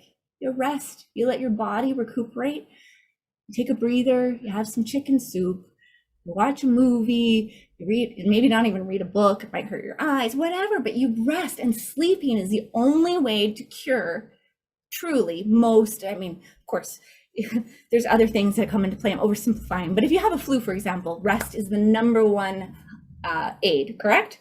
So that's what should have happened for our economy. It needed a rest, and then it would run its course. And instead, we gave it steroids. Wait, we can't take a rest. Boom, let's jam it. Let's pump it. Let's put in more money and spend, and take this kind of inflation vaccine, if you will. Let's cure it all. Well, that's not how monetary policy, and that's not how inflation, that's not how economics 101 works. Right. So the other component of this is that inflation lags government printing money by 1.5 to 2 years. Ta-da! So this is actually the direct from the Federal Reserve, Statistics Canada, the money supply. In other words, the amount of money that was printed, and you can kind of see the dates and whatnot. So in Canada, whoosh, around March 2020 into April 2020, it was massive in both Canada and the US. And it's continued, for the most part, to be very substantially high where it was, higher than where it was, pardon me, pre-pandemic. So in March 2020, boom, increased printing, increased a whole bunch of money, pumped it into the M2 money supplies and out there in the world, and we won't get into all the rabbit holes there, but fast forward a year and a half, exactly, is September 2021. And that is when we could see, because there's little indicators that actually occur about 6 months before that. And we could see them, I could see them, but we didn't know, I mean, everybody was saying a different thing. So at any rate, but based on economics 101, we saw the indicators. I'm like, I don't think that this is transitory. I don't think that this is transitory. I think it's going to go big, big, big. And in September 2021, there was no way to hide it. Even the CPI index, which is scrubbed with everything, couldn't hide it. So we have inflation, and we've got massive inflation. I'm going to talk about the cure in a moment too. So that's the timeline of the cause. Here's some government spending by function if you're curious about where Canada spent it. Economic affairs up 108%. And that's where it went. and economic affairs meaning in our pockets. So inflation is a disease. Here's the cure, and I'm going to talk more about that and the side effects. So there is only one cure. This is Milton Friedman, quote unquote. There's only one cure: government to spend less and print less. There's only one problem: government doesn't have the incentive to do that. Unless we, the people, oops, I'm getting ahead of myself, unless we, the people, make it mandatory that the government listens to Economics 101 and does what we ask them to do. So high inflation, though, as we're coming into runaway inflation, and it's going up and up and up and up, it needs a bigger dose. So what the possibility and what's been happening is that we've been having more and more money printing. We do need government restraint. We are starting to see government restraint, which is good in the US particularly. But regardless, that's the only cure. So supply chain issues, again, have nothing to do with the cure. Full stop. So side effects are like withdrawals. And when we have withdrawals, it kind of sucks. In fact, I won't go down that hole. Okay, so the withdrawals are not the cure. They are also the side effects of the cure. So what comes out of it is high unemployment and slow growth. It's taking that rest, even though that's not ideal for us. But here's what you need to know about the cure, is that it has a timeline too. It also lags by 1.5 to 2 years. This is really important. And if economists are listening to this out here, you gotta change your thought process real fast. Because if this is the case, which again, Milton Friedman's pretty smart, and it has been proven in history over and over again, that they're still printing money, albeit the US it was like what? I think last year it was, I forget how many trillions, but it was trillions of dollars. And now they're going down to 660 billion, I think, for this year. So that's great. It's still coming down, but the quantitative easing, that printing money and spending it, hasn't changed. Like it's changed, it's come down, but it's still there. So as a result, we're going to see that even if we were to stop today, stop all printing of money, we're going to see a lag till July 2023 of having inflation. That ain't nothing close to 2022. So that's the hypothesis, and we shall see. And I've got it written down later, so if you want to use it, you can. Inflation is a disease. So what if we choose not to cure it? We're like, that's too heavy of a burden to try and cure that thing. Let's just live in inflation. There are very significant consequences to inflation, and that includes higher unemployment than typically the cure to inflation. So there are really only, I got a couple of little things that I want you to pay attention to, and then I'll tell us the two key choices. So inflation is a disease. And the cure is that I want you to consider, if you've heard about price controls yet, have you heard that in the media? Anybody? Anyone? Raise your hand. I can see you. Price controls? No, cool. Well, that's awesome, because that's my job. And price controls are being dropped into the media by the politicians. Price controls are coming. Shit, that's a bad idea. So wage and price controls are not a cure for inflation. Remember, the only cure is to stop printing and spending money at the government level. So they're actually going to be if they were implemented, price controls actually increase inflation. And it shows the government, this is a quote, and it shows that government is doing something and conceals the real inflation underneath. And there's an example in 1971 in the US. So again, I know that this is a really long discussion about inflation. I really appreciate your attention and your patience working through it. I really feel that it's very, very critical for us to understand and be ahead of be leaders in the space. So there's another cautionary tale out there that you will be hearing if you haven't already. And again, it's my job to do this. You're out there in the world, it's cost push inflation versus demand pull inflation. It's the labor supply, it's the supply chain disruptions. There is no such thing except for the delay. Cost push inflation, demand pull inflation. Come on, that's just like, it's just not a necessary conversation. We have so many other things that we need to be talking about and putting in proper practices, not BS economics. So about that In fact, Milton Friedman said, what you can say to people is they are kidding themselves. If you're having someone have a conversation about what about cost push or demand pull, they're literally just trying to act smart. Oh my gosh, maybe I'm being way too opinionated. Rein me in. Sorry, the rants kind of get them sometimes. So I apologize. I didn't mean to offend anybody, but you just be mindful. Okay. All right. Thank you. All right. So just be mindful. If someone is talking about that, they're not thinking this through and they haven't done the research that you already have. So there you go. That's all. You don't have to make them wrong for it or anything like that. Don't even need to point it out, but you know, and that's the empowerment of what I'm trying to create here for you today. So back to Milton Friedman, quote unquote, no inflation that's never responded to monetary restraint. That's it. That's all. So the other way to do that, there's a little fun little game that we can play. It's called reduce taxes. So stop the printing press, stop the spending, and reduce taxes. You're like, Jennifer, nobody reduces taxes these days. Well, governments will always spend what they have. If we reduce their allowance, we reduce their ability to print money. Full stop. Because they have to have a balanced budget. So when they print money, it's you, it's me, it's the taxpayers who make up the difference.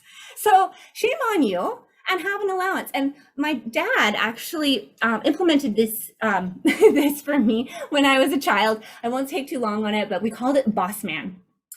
We went camping, my brother and I and my dad, and he's like, you know what, you guys, I'm gonna school you. I'm gonna give you some education. And on this week-long, or 2 weeks, I don't know, long time, vacation camping, my brother and I were given an allowance. Every day, the boss man got $1. The other day, the other boss man, it switched. So I was boss man and I got $1. I got paid. The next day, my brother was boss man and he got $1.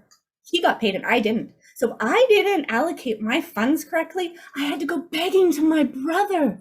Oh, you're stopping at the store to get candy, but I don't have any money? No. It really influenced our budgets. If you don't have the money, you can't spend it. It also forces you to play nice. Holy crap. Do you think that I was starting to go, hey, brother, I'm boss man, you do all the dishes? I think I did on the first day. And then you learn your lessons really quickly. The same concept applies here with our governments. And so I consider that as a possibility for what we can do to them. So again, inflation is now a self-imposed disease, if we've been sort of alluding to that. And there's really only two bad choices to fix it. One is you hold the printing press and you go into a recession. Two is you step on the gas, you get more inflation, and you get higher unemployment. So there are costs to stop inflation. We have to be aware of that. It sucks. And we need to put in the political measures in order to stop it, because this is on a crazy, crazy trajectory. So all other theories on cures. So don't thinking that anything else but the stopping the printing and spending money is going to work. Again, a quote from Milton Friedman: keep your eye on one thing and one thing only. How much is government spending? Because you, as I mentioned, us the taxpayers, are paying for it one way or another, because they will be balancing their budgets. So then back to this narrative that we're hearing from the chief economists and the financial institutions. With rare exception, I haven't fair enough, I haven't looked at them all, but I have not seen a lot that are diverging from this market consensus. So I'm scratching my head, but I'm also going to say, with all due respect, I'm not even going to say it out loud, you can read it, there's something fishy, there's something funky, there might be some bias. I don't understand how someone's smartest minds in economy can be talking in a way that's so disparate, I don't even know what the right word is, disconnected from their fundamental training. That's the word. So if you know what I mean, that's what I have to say about that. But what to really expect. I'm almost done with this section, I promise you. But again, I want you to have this slide so that you can get a sense. You can share this if you want to. We haven't stopped printing money and we haven't stopped spending money. So the January 2022 money supply, if all this Nobel Prize theory is correct, we will see inflation through July 2023. Because we're still printing money, I suspect that this is going to go on a lot longer. This is the most conservative and it's not accurate. Oh, there, and I've got the 2.8 trillion down to 660. So there's some information in here that you may find valuable, useful for you to have for further conversations or thought processes about it. So why care? All of that. So thank you for bearing with those economics 101 lessons, but debunking some of those, the great parrot effect. Why care? You, as real estate investors, are in the perfect spot at the perfect time, and thank you for being here at the Real Estate Wealth Lab. According to Milton Frieden, homeowners are usually beneficiaries of inflation. So congratulations. This is going to be tough roads ahead, but as a homeowner, it traditionally outpaces inflation, and that's fantastic. In addition, for Jennifer Hunt, I wanted to quote myself along with Milton, why not? Buy property, hold property, preserve your wealth, and do it now. Like, just do it now. Buy whatever you possibly can, collaborate, fraction, co-ownership, get into don't do it yourself funds, whatever, but have your money in real estate. And again, expect a long, modest, and bumpy recovery ahead. So it's an okay, like, look at all those buy signals. It took me a little longer than I expected to put those buy signals on here. I mean it. It's really what I mean. Yes, Terry, the present inflation is a result of what happened in March 2020 when they printed all of that money and then popped it into the economy through households and stimulus checks and things like that. But there's a little ray of hope. So in addition to this ray of hope, buy property, and you're already property owners, so there's some safeguarding there. Again, with Kathy Wood on a number of funds that she's looking at. She's a very famous investor, a celebrity, I think they call it, is it a celebrity investor, something like that. At any rate, so yeah, we know about inflation, we know about interest rates and all this stuff, we know that, but what most people don't know is that innovation is a deflationary indicator. There's very few of them. I think it's like the only one other than stop printing money, which I've mentioned. And it's not a cure or anything like that, but it is an indicator, just like in our real estate cycle formula, where it can have an impact. So because there's plenty of innovation these days, there is hope. So moving along then, just to round out this section, is REWL is in the news. The media is really interested in what we have to say. So thank you to our media friends and our reporters. Their opinions, I guess, are solid. I'm not sure, but at any rate, at least they're opinions that are backed by some data. So Business in Vancouver featured us in this commodities, shipping, and permits driving up property prices.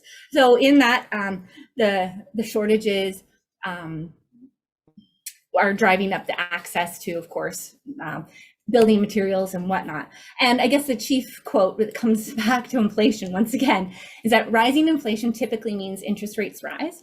We need unprecedented construction levels just to catch up to existing G7 standards of providing housing for people. We're like way below in terms of supply for existing people in Canada. And this is an important one for you. Real estate is the most stable asset type through turbulent times, and it is proven in history to do that over and over again. So, and then we were also, we launched, and Disruptor News says the new real estate model helping investors time the markets. So it's about us and you being our members and our community, and we offer members a unique insider insight to go above and beyond real estate investment. So thank you very much to our members. Wow. Macroeconomics, guys. I'm so sorry that was so long. I hope it was okay. Jennifer, do not apologize. I am a seasoned investor and I've got to go back and watch that last section on inflation again. So that was really mind blowing. You helped me think in different ways. So I have a question for you. So what I'm seeing is, one, we've got, well, immigration has slowed down, and once the whole COVID thing is over, that's going to open up. At the same time, construction is desperately needed for new builds because there's a supply demand. Inflation is coming at us like a freight train, right? All those things line up, and that just tells me that it's a bumpy road, And regardless of what you hear politically or from the media, as a real estate investor, we're really in one of the safest places possible, given all the drama. Yes. It is going to cause us to have to lead ourselves better, to make better decisions, and maybe make sure our cash flows are there and things like that. But, it's interesting. You said the two things that you said I want to highlight. One is you said get into real estate I'm very, there are some of us in this room that are seasoned investors, and we have access to capital or have capital to place into real estate. And we're willing to go buy and do what needs to be done. But I'm also conscious of the ones that are just starting off. And it is very difficult to get into the space. If it is joint venturing, if it is fractionized real estate, and if you are one of those people that you're not sure how to do it, really the lab that we have coming up, the community labs and things like that, even the one with Aurelio Baglioni next week, I believe, would be really, really important to help us think, because most of us in this room start thinking of real estate only as I got to go buy the property, tenant the property, got to manage it and do everything else.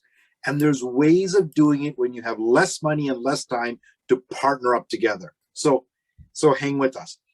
The second thing, before I bring you back in, Jennifer, sorry, let me pause. There's any comment on your side? No, you nailed it 100%. Yep. Okay. So get in, and I love that you said that. It doesn't matter. I mean, if you haven't done it before, it doesn't matter. You don't have to go out and buy a single family home or even a multifamily apartment building. There's plenty of people in our community right here that have amazing projects and a ton of experience that you can partner with them. You can work with them. So yeah, and I'm going to actually talk about that a little bit later. Oh, perfect. Okay. I also want to just highlight something else. I have never been in a real estate meeting where the speaker says this, and Jennifer, I'm going to quote you. Hey, I read some cool stats. Those are not words you hear at a party anywhere. So you just lit that up. That was great. So thank you. I'll let you get back in and get going. Awesome. Well, thank you, Niran. And thank you, everyone. I'm going to go through next, as I promised, alternative investing. Just as Niran sort of teed us up, so thank you for tying that into a great conversation. Because I've spent so much time on those important topics that I think are really relevant, and I wanted you to have them right now. I hope it's okay with you if I'm just going to gloss over, yeah, a little lip gloss there, alternative real estate investing, so that I could have spent more time over there where I think that it's really needed. So yes, just like Niran was saying, hands off, don't do it yourself. Do it yourself with an X through it, or wherever you are. So that's even, I should say this differently. Whether you're a beginner and you don't want to do it, you just know that there's value in real estate, and based on that inflation conversation, want to get in. But even as a seasoned investor with a significant portfolio, I have my money in hands-off real estate too. There's projects that I want to be investing in, but I don't want to do all of that. I'm a specialist in multifamily. I'm a specialist in vacation rentals. That's it. But I want to be in other markets and other things. So I am, but I have hands-off investments. So I guess I say that because this can appeal to you no matter where you are in your journey. Maybe you've got a project going on, you're getting to that next level. I know, Nick, you're growing your portfolio with big goals next year, and maybe you've got extra capital that you're like, I've got to focus on this goal of your multifamily apartments in Ottawa and the size of your portfolio that you want to grow it to, which is exciting. But there's extra capital maybe that you're not going to be putting into there. I don't know. I have no idea. And this is just a theoretical conversation. And put it into other hands-off funds. It's what I do. It's what many of us do. Or depending on where you are in your journey, maybe you want to be hands-on, and that's perfectly okay. So you can learn some of these, ways of investing, alternative ways of investing. You can learn them, you can become the expert, you can do it yourself, and you can offer it. So that's what hands-on is all about. So you can see it from a couple of different places. I'm gonna watch a movie here. This is an awareness test. How many passes does the team in white make? Go!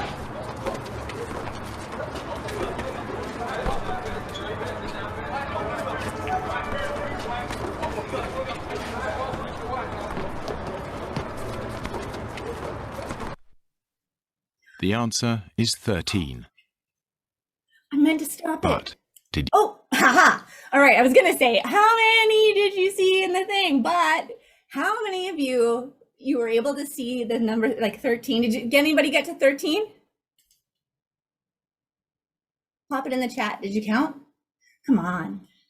Surely you counted. Yes, Cynthia, right on. That's amazing. Counted 12, Peter, well done. Maureen, excellent. Thank you for playing along. However, this is where this gets really interesting. But did you see the moonwalking bear?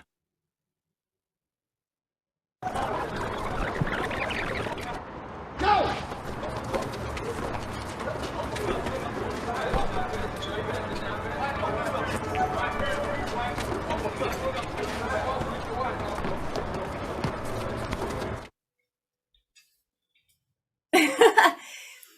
So I share that with you, and that's awesome. Thank you for sharing that, Maureen, that you counted, but you missed the bear. That's totally normal. That is the point, because if we don't know what to look for, oopsies, I didn't mean to do that. Sorry.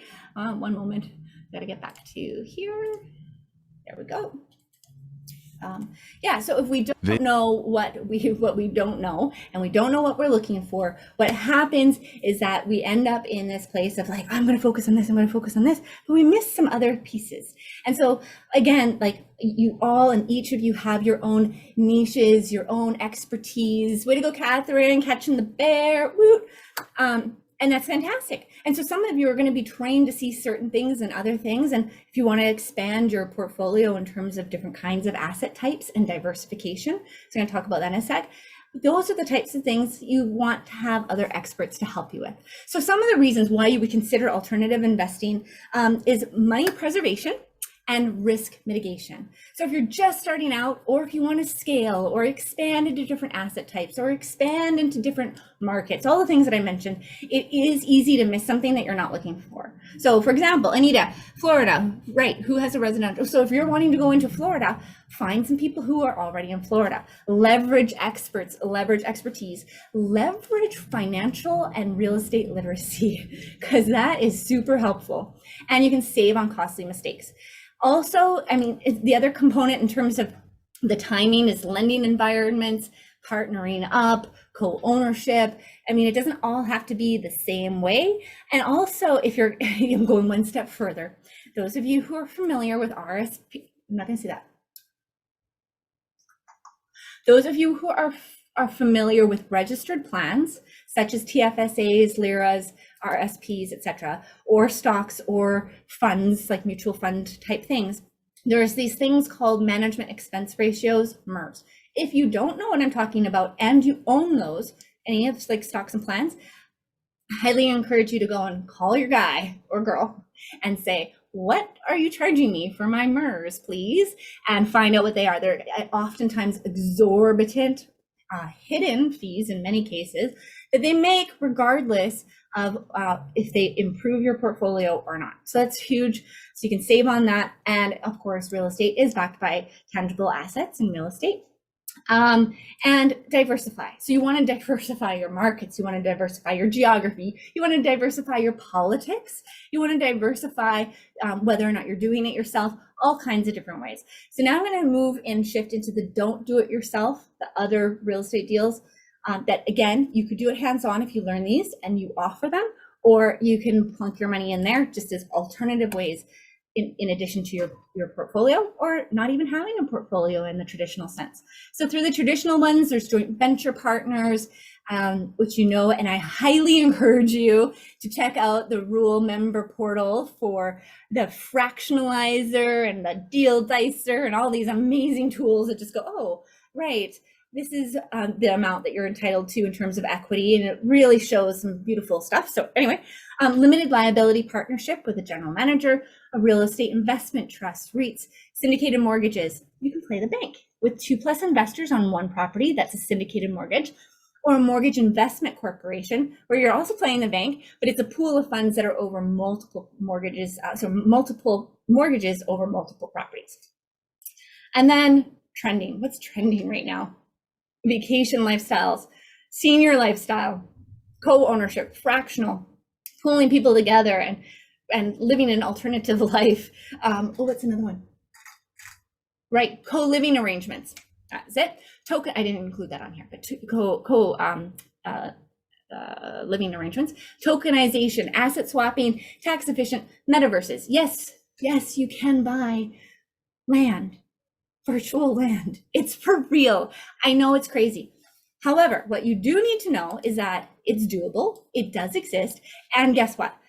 Not all, just like all real estate, not all metaverses are created equally. So a metaverse is technically, I mean, like a video game, like, you know, those 3D video games where you're an avatar. Who's seen the movie Avatar? That is a great example. Thank you, Terry. It's a great example of a metaverse. And it's even technically, this is kind of a version of a metaverse because we're all meeting independently, but together from different locations. So you do have to apply diligence, and I have absolutely, we have the tools that you need in order to apply the same diligence in the metaverse as you do. You look for economic activity, you look for people, you look for the kinds of experiences that you want. I'm not going to do that now, but I want you to be mindful. There's a lot of land for sale out there because anybody can make a metaverse. So just do your diligence and don't get taken away by the trend that is the metaverse, but there's some great opportunities out there. It's just, yeah, Christian, like Second Life, exactly.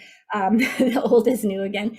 And Second Life is, again, it's like this virtual space that you log in and you have commerce. You can actually sell your stuff. So if you think about, for example, and you live in Second Life is what it's called. And that is a place where I don't know if they've created it into a metaverse where you can buy land in there or an NFT, but anyway, that's the concept. So there we are. Very good. Oh, you could, Christian. Wow. Welcome back, huh? Okay. Awesome, Jennifer. The one of the things I want to just kind of remind everybody is that if you are like me, born in the ABBA era, the whole metaverse conversation might feel very, well, otherworldly, right? Very difficult, not tangible. If that's the case, that's all right. Stay with us because we will bring clarity to that world. So hang tight. We will show you how to navigate this. 100%, Niran. Thank you. And it is a topic that is overwhelming. And as you know, I'm not technologically, like, maybe for those of you who don't know, I'm not super technology aspect. However, I want to give you hope because I'm understanding the metaverse and understanding how to do diligence on metaverse properties. So if I can do it, I can guarantee that everybody else here can. So thanks, Niran. You're welcome. We will drag everybody there. Awesome. Very cool. Okay. This is, I'm so sorry. This is super long. I probably have over delivered by quite a bit, but this is recorded. So I've got a lot to share about Ottawa. So here we go. Market analysis for Ottawa, and then we'll do Kitchener, Waterloo, Cambridge. And Michelle, thank you so much. It was great seeing you. Totally get it. So we're going to go through GDP and stats for Ottawa. So what we need to do is first check out, we've kind of done the macro Canada stuff. Now we're looking at the province of Ontario and what's going on for the GDP forecast. So Canada, 4.7 was the 2021, Ontario minus 5.3 for 2020. So now we're looking at the Ontario forecast, 4.4 for 2021, 2022, 4.4, 2023, 2.4. And yes, by the way, GDP forecasts vary by institution. So you just kind of, it's okay if they're in the range, because we won't always have the aggregate. But so doing all right, but you want to mind the gap because it went down minus 5.3 and the forecast is for 4.4. So the gap, that net GDP, remember that I've been talking about, is minus 0.9. So what does that mean? It doesn't mean that, it means that we're not out of the woods yet. And I'm going to mention something on the next slide. So for Ottawa, GDP, real GDP, 2020 was minus 5.6, real for 2021, 5.1. Definitely a better scenario. It's not minus 0.9 compared to the province. So definitely that's good. It's only minus 0.5. So it is outperforming the province. That is excellent. A little thing that you need to know about is that you're going to start hearing, and if you haven't already, again, that's my job, so don't worry, is Ontario is going to lead growth in 2021. But what does that mean? Yeah, Ontario is going to lead growth because they have the most to make up. They were one of the hardest hit provinces in 2020. So don't let that fool you or just mislead you in any way. And that's not to say that it's a bad story. It is improving. It's just, it doesn't mean it's the leader. There you go. It's leading growth. It's not the leader. So Ottawa, though, is fantastic. It's shielded and unscathed compared to Ontario, relatively speaking. And why? Primarily the government and technology sectors. It was a booming economy beforehand, and those two sectors have continued fairly well, fairly unscathed throughout the government restrictions imposed by the COVID-19 illness. So it's basically already recovered. So these growth rates, don't let them fool you in that regard, because it's actually doing very, very well. So that's a buy signal, by the way. Skipped over that, but it's been important. So now we're going to turn to jobs. Ottawa Business Journal, amid gloomy signs, Ottawa's unemployment rate plunges to 20-year low in December. Okay, well, this is interesting. Unemployment plunges. It's a good thing. Sometimes it's like the sensational headlines make you kind of do a double take. So I'll get into the stats on the next one. So the unemployment is trending down, and that is a good thing. So in December 21, it was 4.1%, which improved from November, which was 5.6%, and definitely improved since December 2020, as you can see here. So it was 9, now it's down to 4. It's an incredible unemployment rate right now, by the way, and it's surpassing Ontario for sure. And it's, it's a little bit above the rest of Canada, but there's so many other, but previously, but now it's definitely better than the rest of Canada. So this is definite good territory for when we're looking at our leading indicators for the Ottawa market. So this is also the lowest unemployment rate since 2001. Wow. And it's trending down. So this market, again, is stabilized by government, worker, and tech sectors. It may not be quite so rosy if this data happens to be like fully accurate, and that's that the number of employed and the number of people looking for jobs fell in December. So this speaks to that narrative of the, the kind of the resignation, if you will. What I have seen in some data is that there are fewer, and I didn't go into all this, but there are fewer females in the employment data than there are males. Males have rebounded entirely, and females are not. Now, I am being super stereotypical here, but there is also the trend of individuals staying at home to homeschool. So that's a possibility in living off of one income. I don't know, but that is something to consider. I think I do talk about that. I just got into participation rate. So you want to stay tuned to see if this is accurate or a trend or whatnot. But we want to see that macro job section for more on that whole diatribe that I went through. So more to come, but for now, what you need to know is that it's doing fantastic. And then Ottawa jobs, the unemployment trend, I just wanted to show it in a different way. This is really, really good. And for those of you who are investing there, you probably wanted to see the actual data from StatsCan, where it separates the Quebec part so that you can kind of get a better sense of things, so you can figure out some math in there if you wanted it. So again, I just wanted you to have this. Unemployment is trending downward. That's good news. When it comes to the utilization rate, I did talk about this. So when it comes to a utilization rate, this is the undercurrent. And what it means is if we're seeing that potentially people are underemployed is basically what the utilization rate is. So it's not great for the economy, GDP, or real estate. But again, as you saw in that first section, there's a lot still to unpack when it comes to that utilization rate and what's actually happening in the labor data.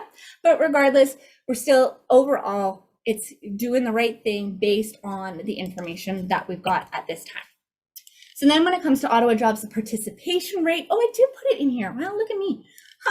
See, that's why it's really long. But anyway, here again, you've got the stats in front of you. It's got the Ottawa-Gatineau, Quebec part, and the Ontario part. So this one actually splits it out entirely. And you can see that in Q3 2021, most recent data available, the total 68.2, males were 71, women 65.3. So it is definitely, in terms of the participation rate, definitely improving and definitely comparable to, it's getting up there at least for December 2019 pre-pandemic, certainly for the men at any rate. But we have got a little ways to go. But again, the data doesn't support this sort of massive falling off of a cliff or anything like that.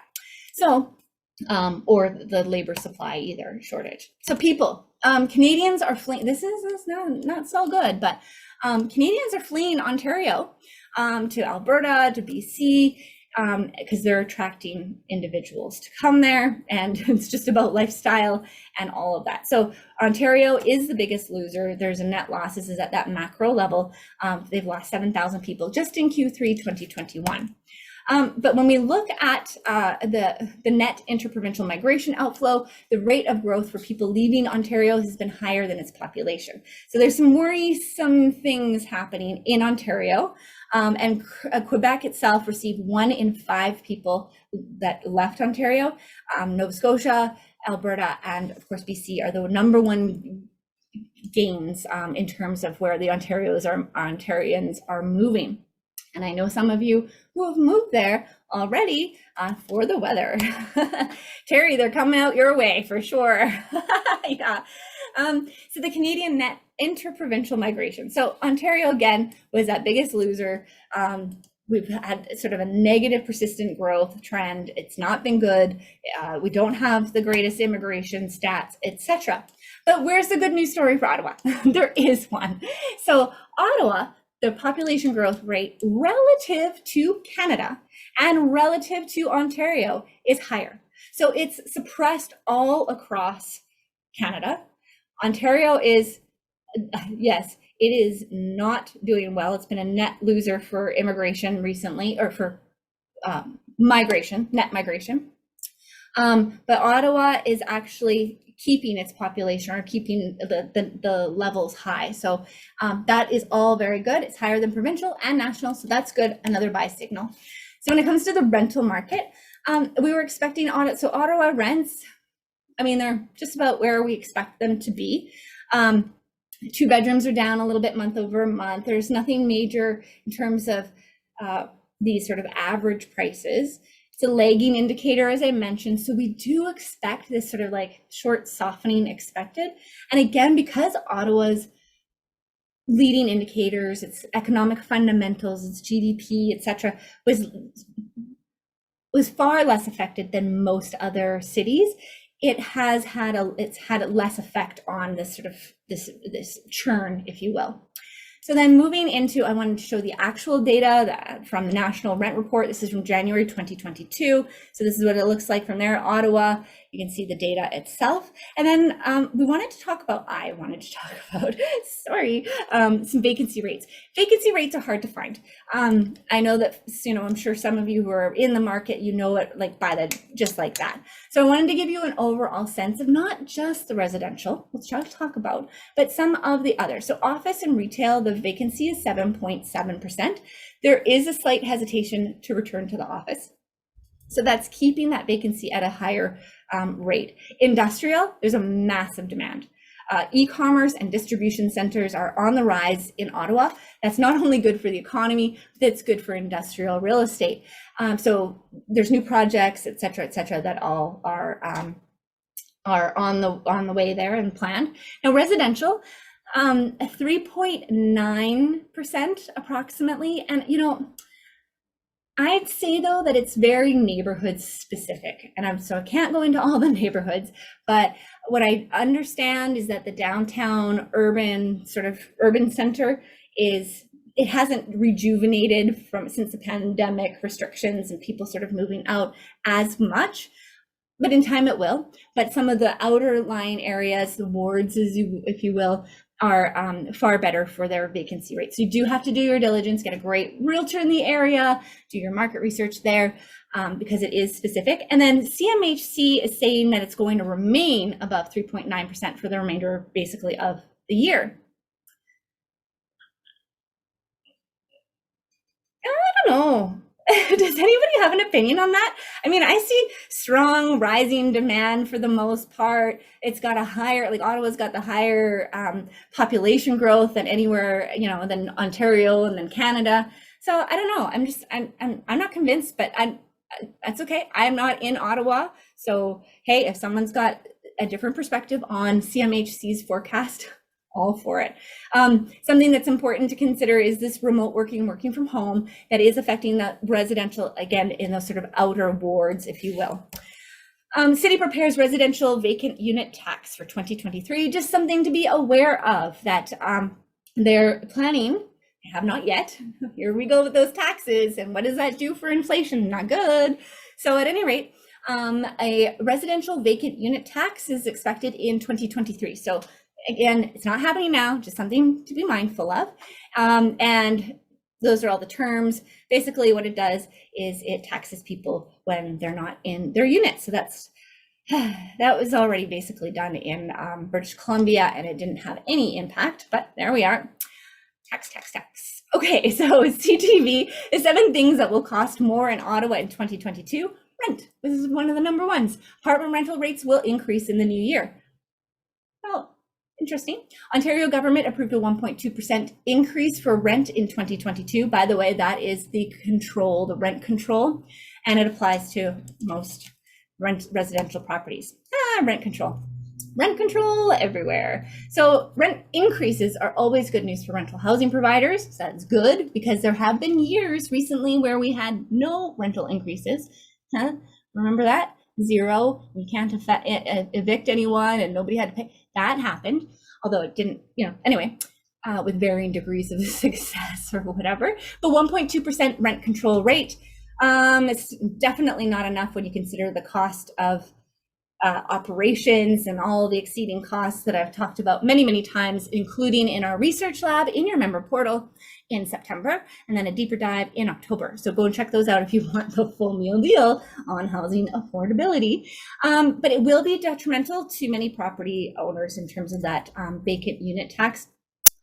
However, for renters, I mean, it could mean that there's more residential supply coming up that could impact the market. I really don't think so. This did nothing in British Columbia. It just was noise.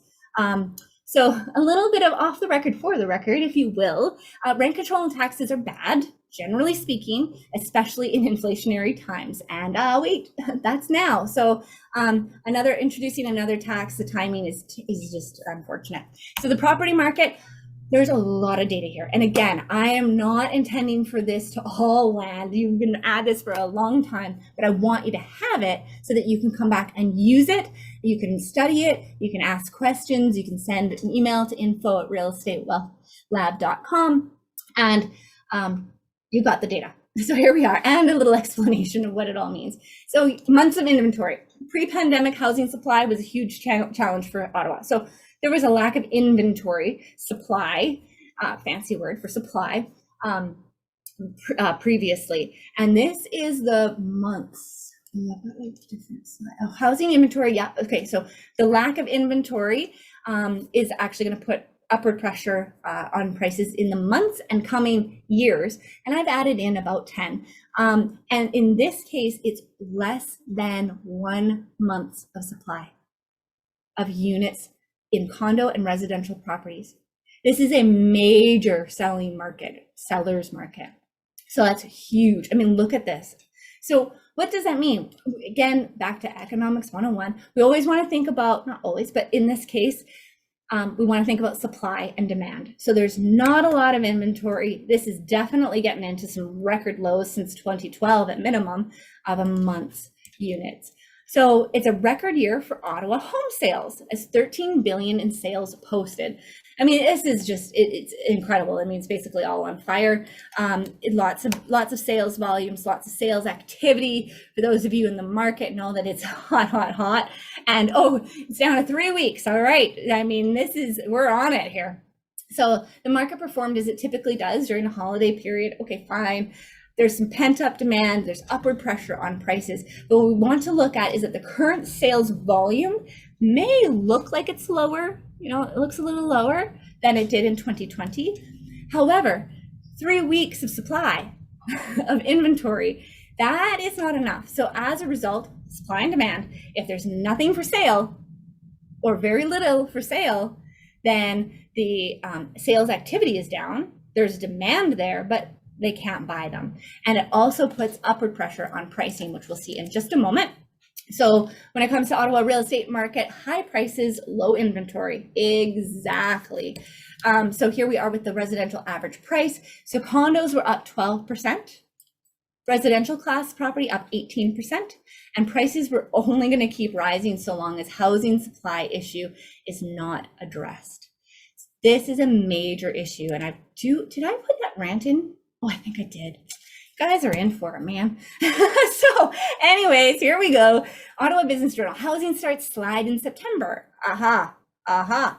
Housing starts slide. In other words, not what we needed in order to satisfy demand. We already have a supply issue and we're not getting the housing starts that were even forecasted. Ottawa Gatineau housing starts nosedive. So it's starting to slide. Now it's nosediving in December. There is not enough supply. So in December, the housing starts in Ottawa Gatineau down 60% year over year. And the builders started working on 300, blah, blah, blah. Here's some stats. Anyway, one of my dear individuals that I've collaborated with over the years, Michael Ferreira at Urban Analytics, he coined this. It's not me, but it's about supply stupid. And he said that in 2015, I believe. So this is a major, major issue. And I've mentioned it plenty of times previously, but if you're not aware, you need to be aware that that is the #1 ticket out of this mess.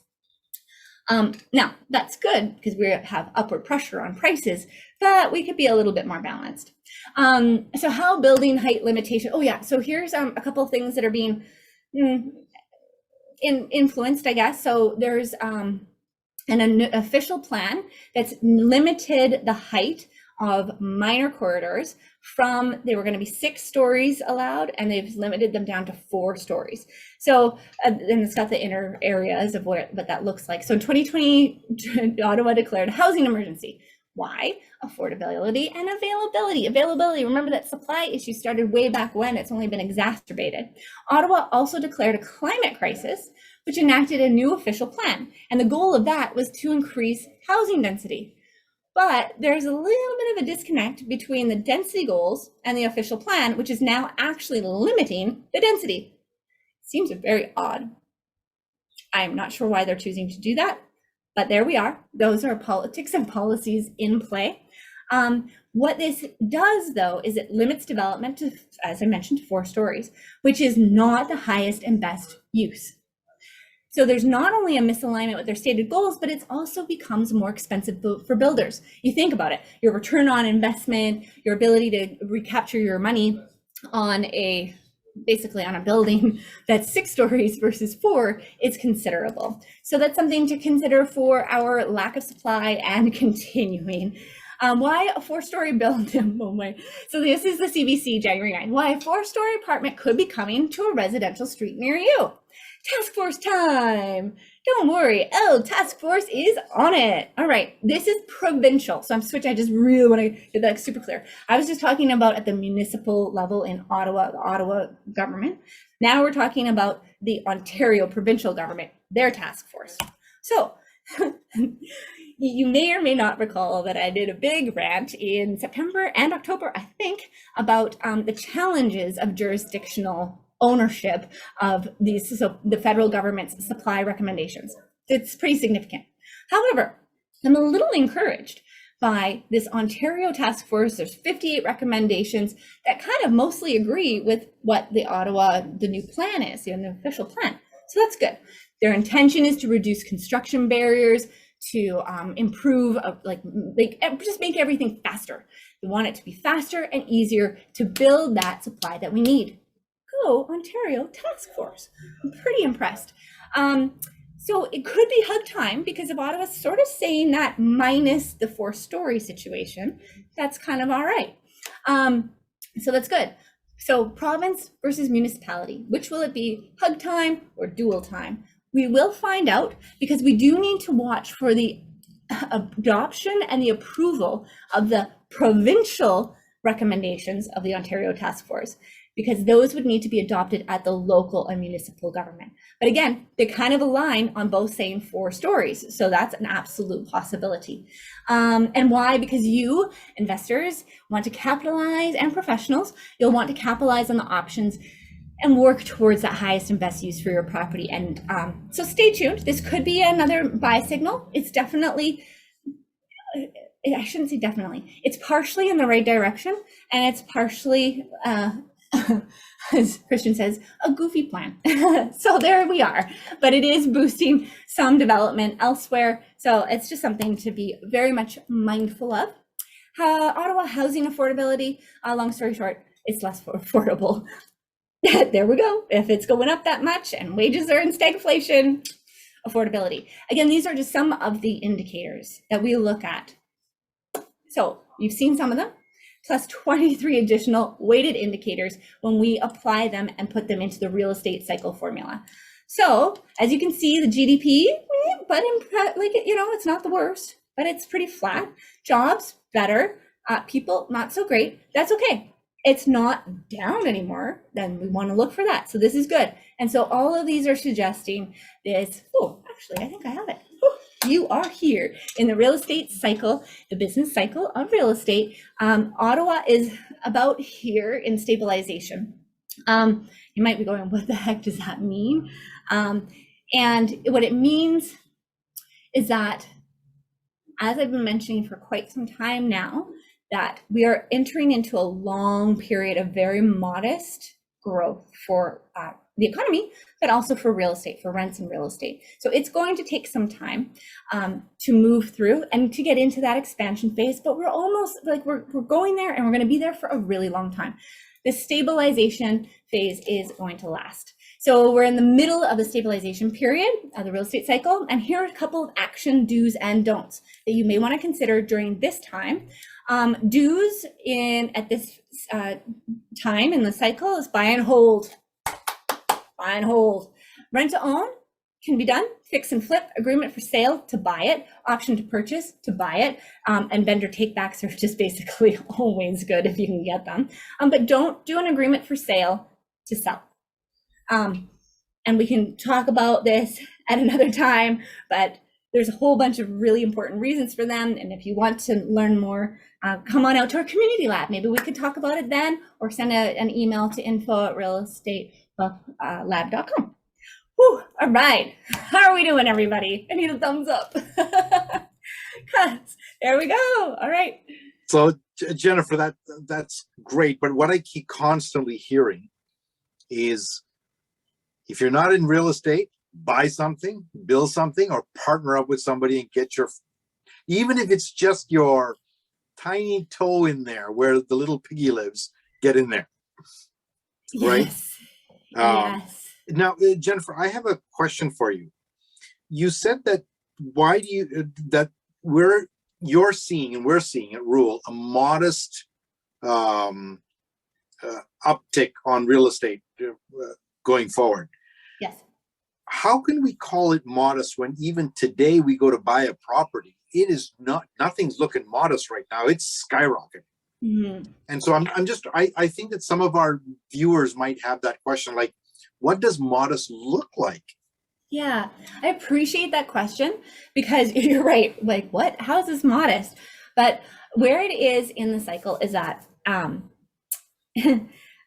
it's there's a couple of things. I'm just gonna say two, because we're looking at weighted indicators and how they're actually like influencing at different times. What we're seeing right now are two major components that are affecting the real estate maybe I should even just keep it one. Population. So I know that there wasn't a big, huge increase. Doesn't freaking matter because Ottawa is a huge area for immigration. And 2020, the prices of real estate went through the roof. The demand went through the roof. 2021, still very similar. What happens is we need to backtrack to immigration data from 3 years ago. 77% of immigrants come to Canada with a down payment and the intention to buy. And they do buy 3 years later. So in 2020, you need to look at the immigration data from 2017.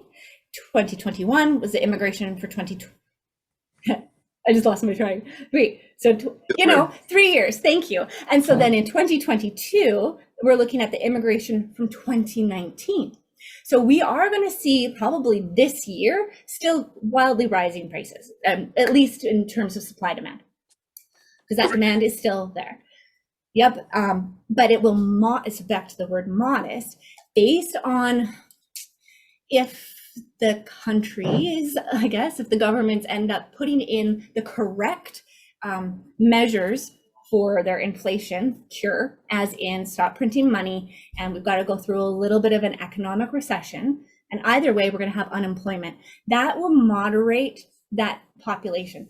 Plus, because the population of 2020 was like basically zero in terms of immigration, we're going to see another further softening in 2023. So that's why, yeah, this is going to be a nice little run, I think, for 2022, but based on all these other indicators, it appears as though by 2023 we'll have a softening, but it'll still be modestly up. Yes. So buy and hold. Softening does not mean major crash. Correct. Right. Yes. So if we are down to the last lap, we are going into Kitchener, Waterloo, Cambridge. I know that some of you invest in Ottawa, but I am a Kitchener, Waterloo, Cambridge guy is one of the areas. So I'm all excited to hear what you've got to say about Kitchener, Waterloo, Cambridge. And if you are here, we're at the last stretch. If you could turn your camera on or move around or something, it would really help us, because it's so much easier, I know, for Jennifer to present to actual live people. So thank you. Jennifer, it's great seeing your smiling faces. Gives me encouragement. And Anita, we're going to be getting into this next one. And I heard you. I'm going to explain this, and then I'm going to have to come up with something else to address your specific market, but I'm going to give you a proper response of your question the other day. So we're going to do market analysis. I'll tell you. So Anita's question was market analysis for Kitchener, Waterloo, and Cambridge, but why not Guelph? It's really close too, right? And so she's absolutely freaking correct. They are like spitting distance, super true. So thank you for bringing that to my attention. I am not going through Guelph because, as you can see, I'm already like, we're gunning it here. But I want to also provide a more responsible response to that. So before I get into the GDP, this is the actual reason. So it's the Kitchener, Waterloo, Cambridge, KWC is technically the Waterloo Regional Municipality. So this kind of shows it's a 35-minute drive this way all throughout Waterloo, Kitchener, and Cambridge. Up here in this corner, that's Guelph, which is a 35-minute from each of these, essentially.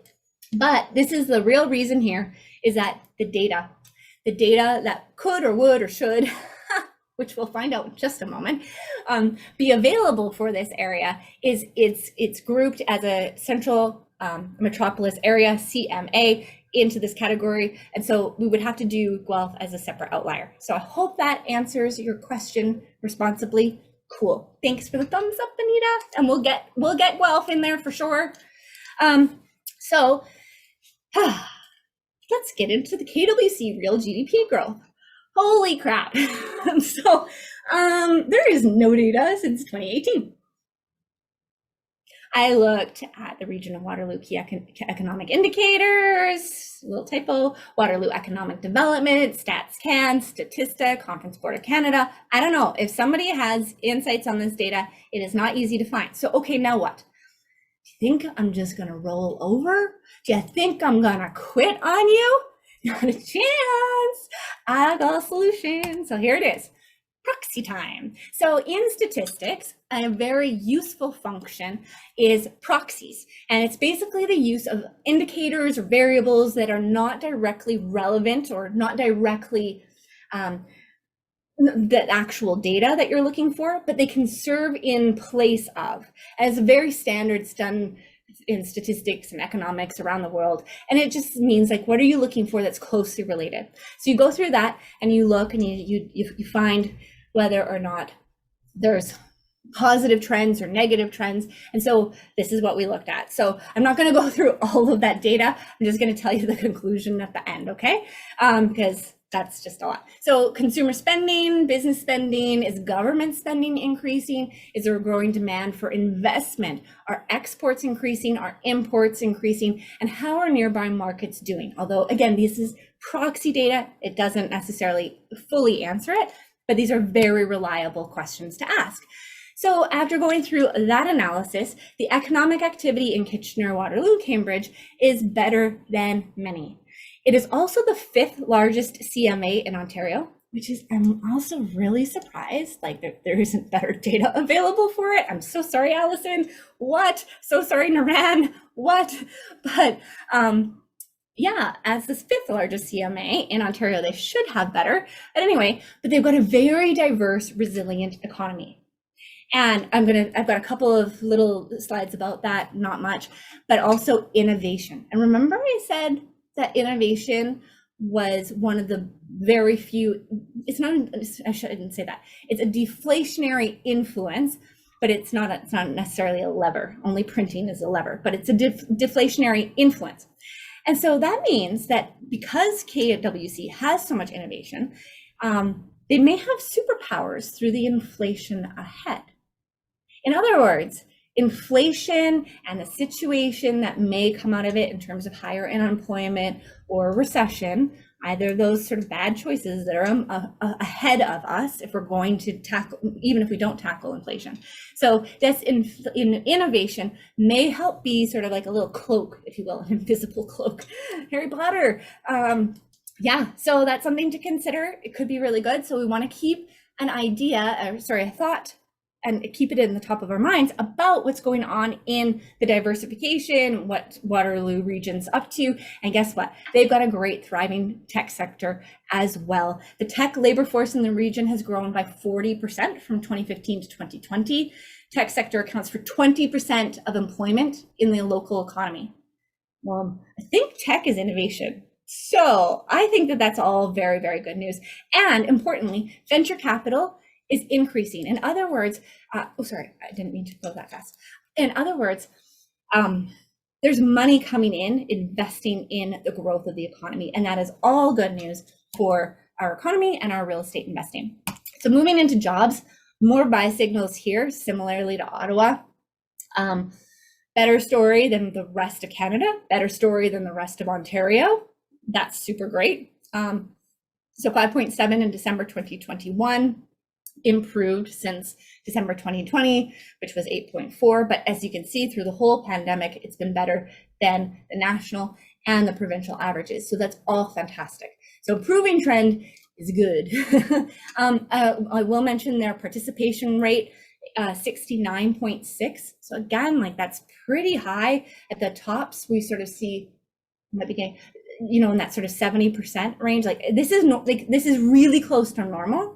And it's unchanged from November. So we're not seeing anything go off the cliff in terms of participation. So we're improving on all levels here. This arrow goes down because unemployment goes down, but don't worry, it gets rated all correctly in the background. So don't worry about that. So it's good news. Now, why 2022 holds promise for Waterloo region? Again, this unemployment is doing the right thing. And as I said earlier, investors continue pouring money into new developments. And we're witnessing, quote unquote, from the Reuters articles, we're witnessing nothing less than rebuilding of a region. So there's certainly lots to be hopeful for. And in fact, I wonder. Okay, well, I'll go through this. I think it's coming up on the next slides. The pandemic has had profound impact on Waterloo region employers. Okay, all right, so this is a little thing that we got to be mindful of, is less than 50% of 1,000 employers that were surveyed in the region said that they plan a full return to the workplace. Hey, be careful. That doesn't necessarily mean that they plan a full, not planning a full return. It's to the workplace. See how that's like, it's just a little tricky. It's tricky. So it could affect the demand for commercial real estate and offices. That's all. Otherwise, it's doing really well. So again, it's unpacking the sensational headlines that are often written by the way, I don't know if you know this. You know this? That headlines are actually not written by the reporter. Fun fact. So they're actually written by somebody else. And so sometimes they have no idea what the article's about. That happens all the time. So at any rate, this is about work clothes. So 44% of businesses plan for all of their employees to return to the workplace. So that's still pretty good. 35% they accept a hybrid arrangement. Again, see, this is about the workplace, not about the workforce. So I'm just leaving that with you. It's just about if you're in commercial real estate, then you'll want to really look into that and see where those trends are. People, population. Again, KWC has a faster growth rate than the nation, Canada, and then Ontario. So it's the 10th most populous CMA in Canada and the 5th in Ontario. That's really impressive. So again, kind of like Ottawa, it's on fire by relative terms, all things considered, pandemic related, immigration related, etc. So there you go. Rental market, I think what we got to do here. Yeah, so Kitchener, I think I've got a little treat for you on the next slide. I think it's a treat because I like stats and I like comparing things. So actually, out of curiosity, who here invests in Kitchener KWC? Just put so how about, do you just go into, like, is there a W? Do you only invest in Waterloo? Or do you only invest in Kitchener? Or do you only invest in Cambridge? I'm just curious. So all three, Allison, Niran, all three. Okay, I'm trying to see the rest of you folks. Okay, that's good. So I do have data though that might help you strategize for the markets that you want to narrow in on. Is that useful? Just K and W, Allison. Okay, great, cool. Then there you go. So this is the Kitchener stuff. Here you go for the rents. They're improving, they're going up month over month, year over year. That's all great. 19th most expensive rental market in Canada, so that's important. A soft rent increase, lagging indicator, but it's trending up. And here, I wanted to share this with you, is that, so that was from rentals.ca, they're fantastic, their January report. But also I wanted to share a different perspective because I thought that this showed some cool stuff, that if you're in Waterloo, for example, Allison, this is from Zumper, is look at that. So I've got Kitchener, so 1,500, 7% up, 37 apartments for rent. This is just one bedrooms, by the way. For Waterloo, the rent is $1,695, up 25%, 17 apartments for rent. Now you got to do your own diligence on, like, is this normal? Is this not normal? But to me, it seemed like a pretty tight supply for the 5th largest CMA in Ontario.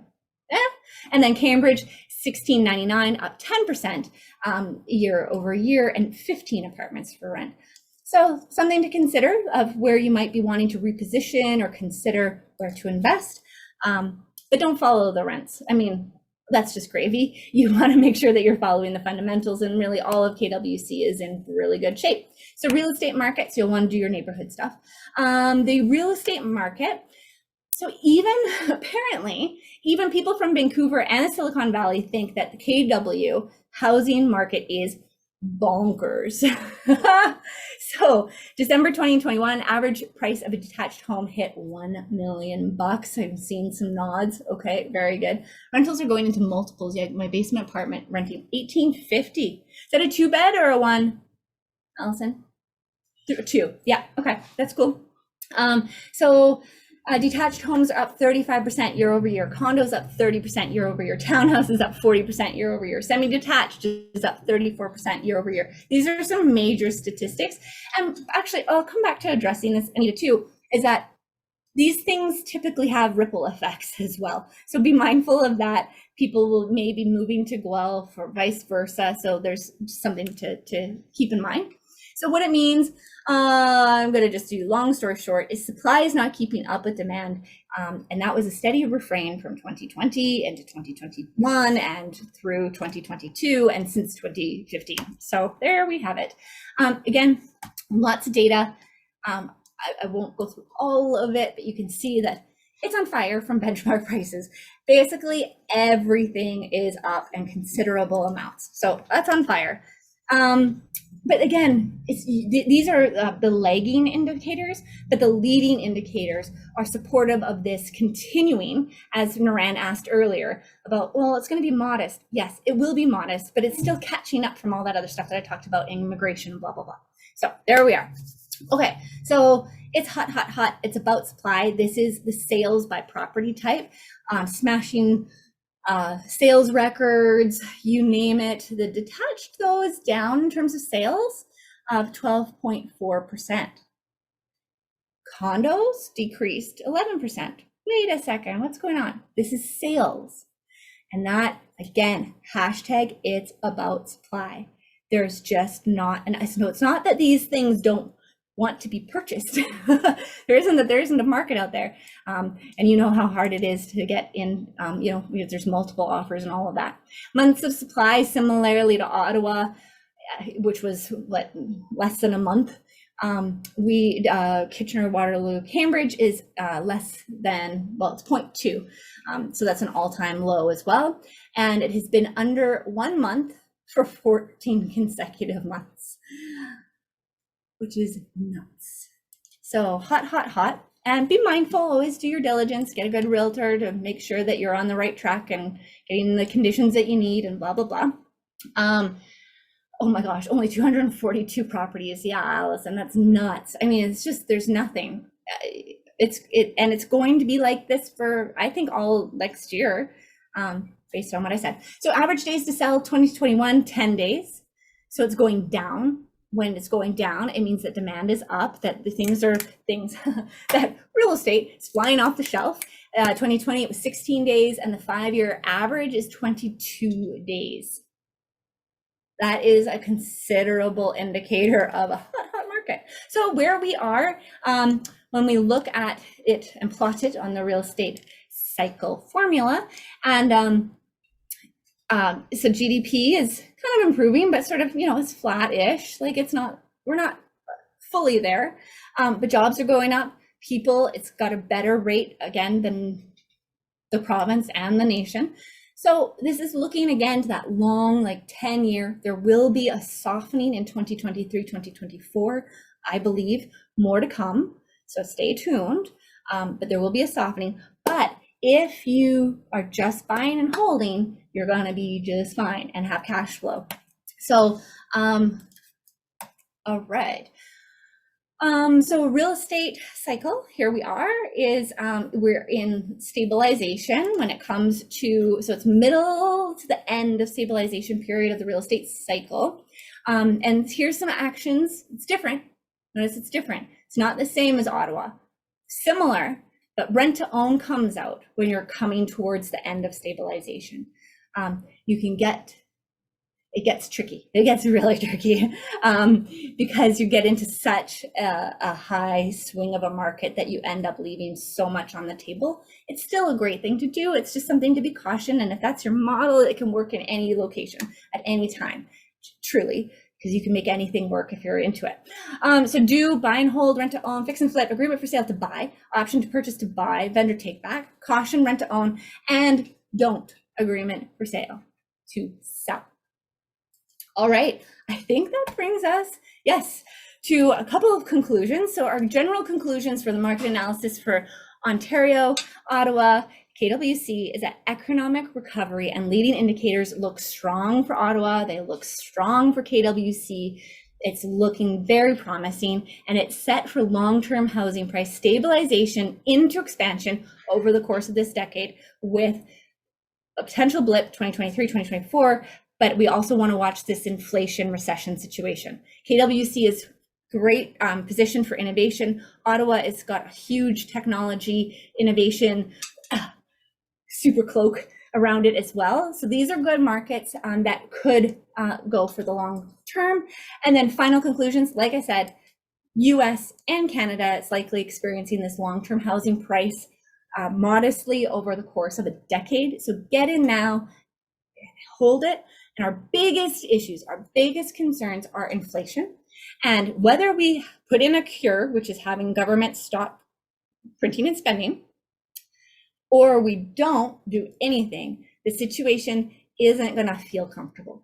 It's not a good scenario. It's not a good outcome either way. However, the better of the two scenarios is to deal with it soon, rest.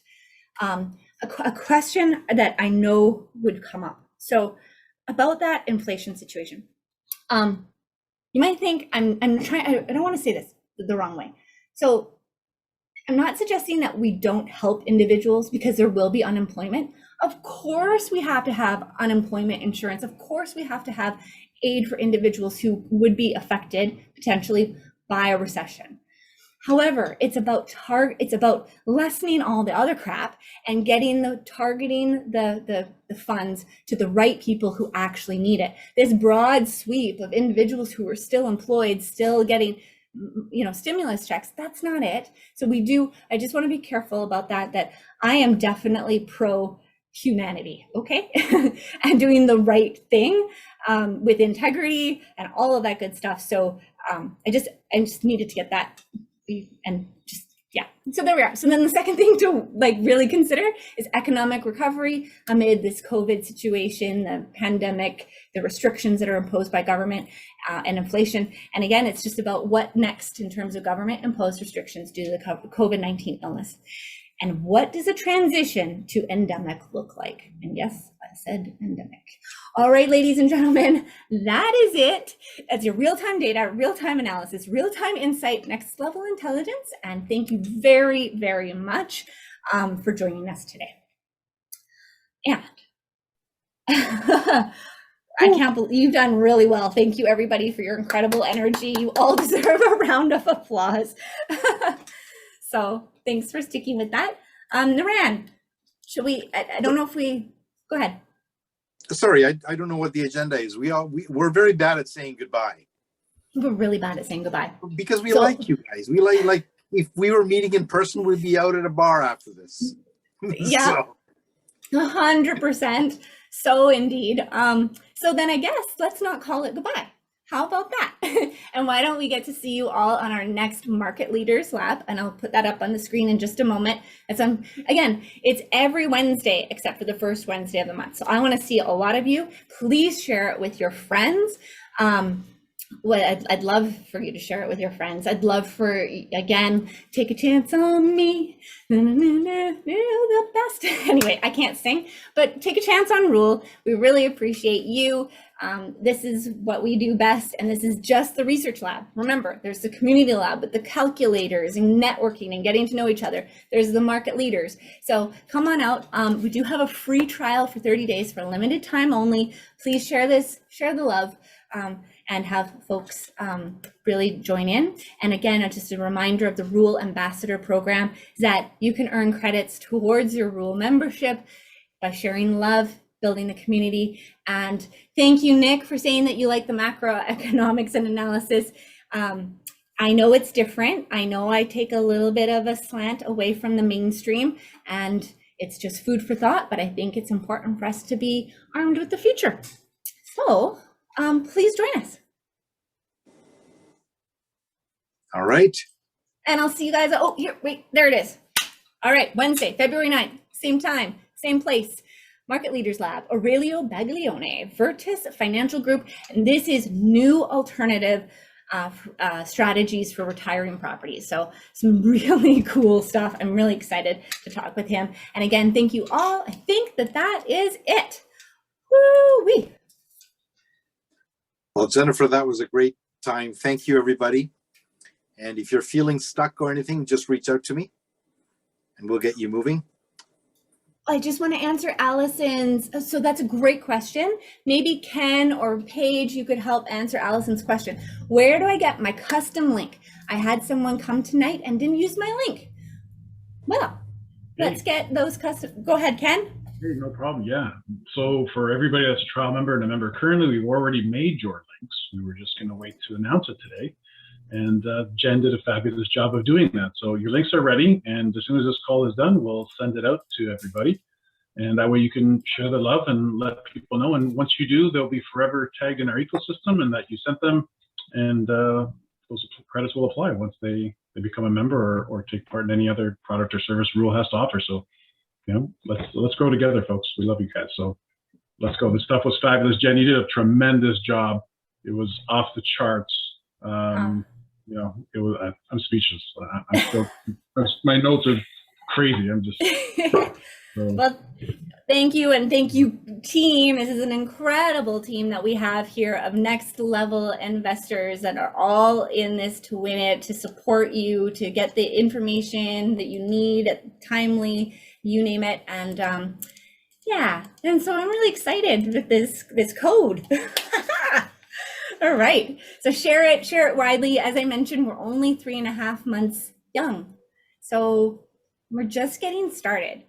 Like, to me, this is mind-blowing, like where we're going to be able to take this with this incredible team, and this is only just a few of us. So yeah, I don't want to end it.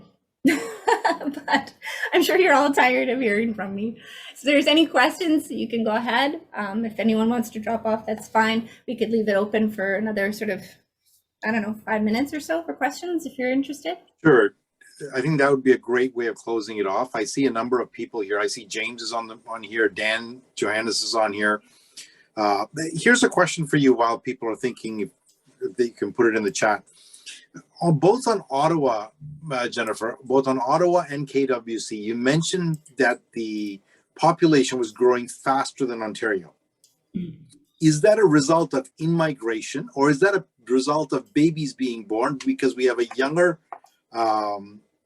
population who are into tech?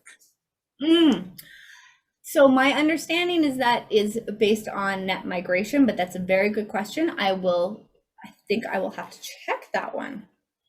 It's very interesting. Usually these statistics are not including babies because there's not a lot of babies being born, but I can confirm that.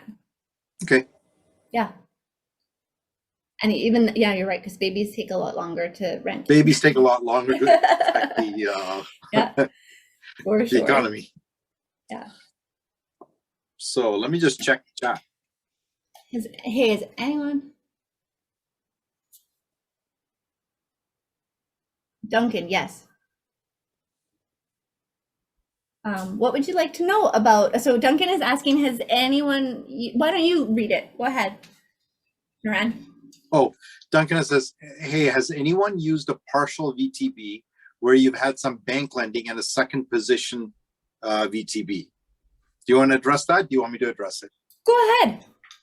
The first time, Duncan, I ran into a VTB was when I bought my first multifamily. And what we were actually able to do was we assumed bank financing that was already on the multifamily.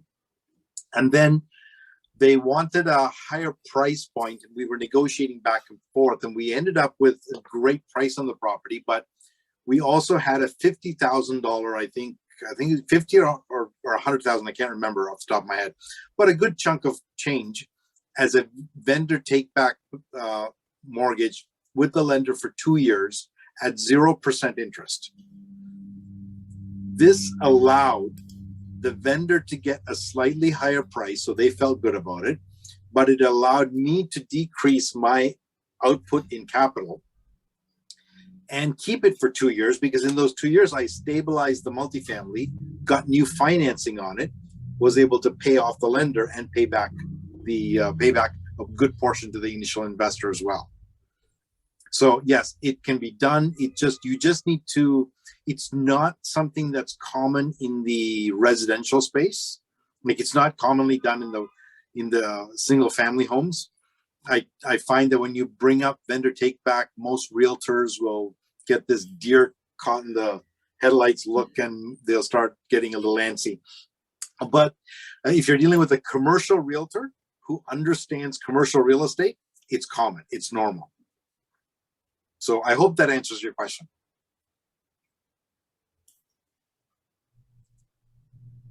Oh, perfect. Good Thanks, job. Good job. Any other questions? I believe that's all we've got, and it looks like everybody's just here just because we're beautiful people. So we should say good night. We shall. And then this is definitely, I'm excited to spend more time with you then, not only at our Market Leaders Lab, but we get to hang out and talk to each other in our community lab so we can do deals and get to know what's going on. So thank you again for all of your support and love, and we'll see you soon. Thanks, everybody. Good night, Have a good everybody. night.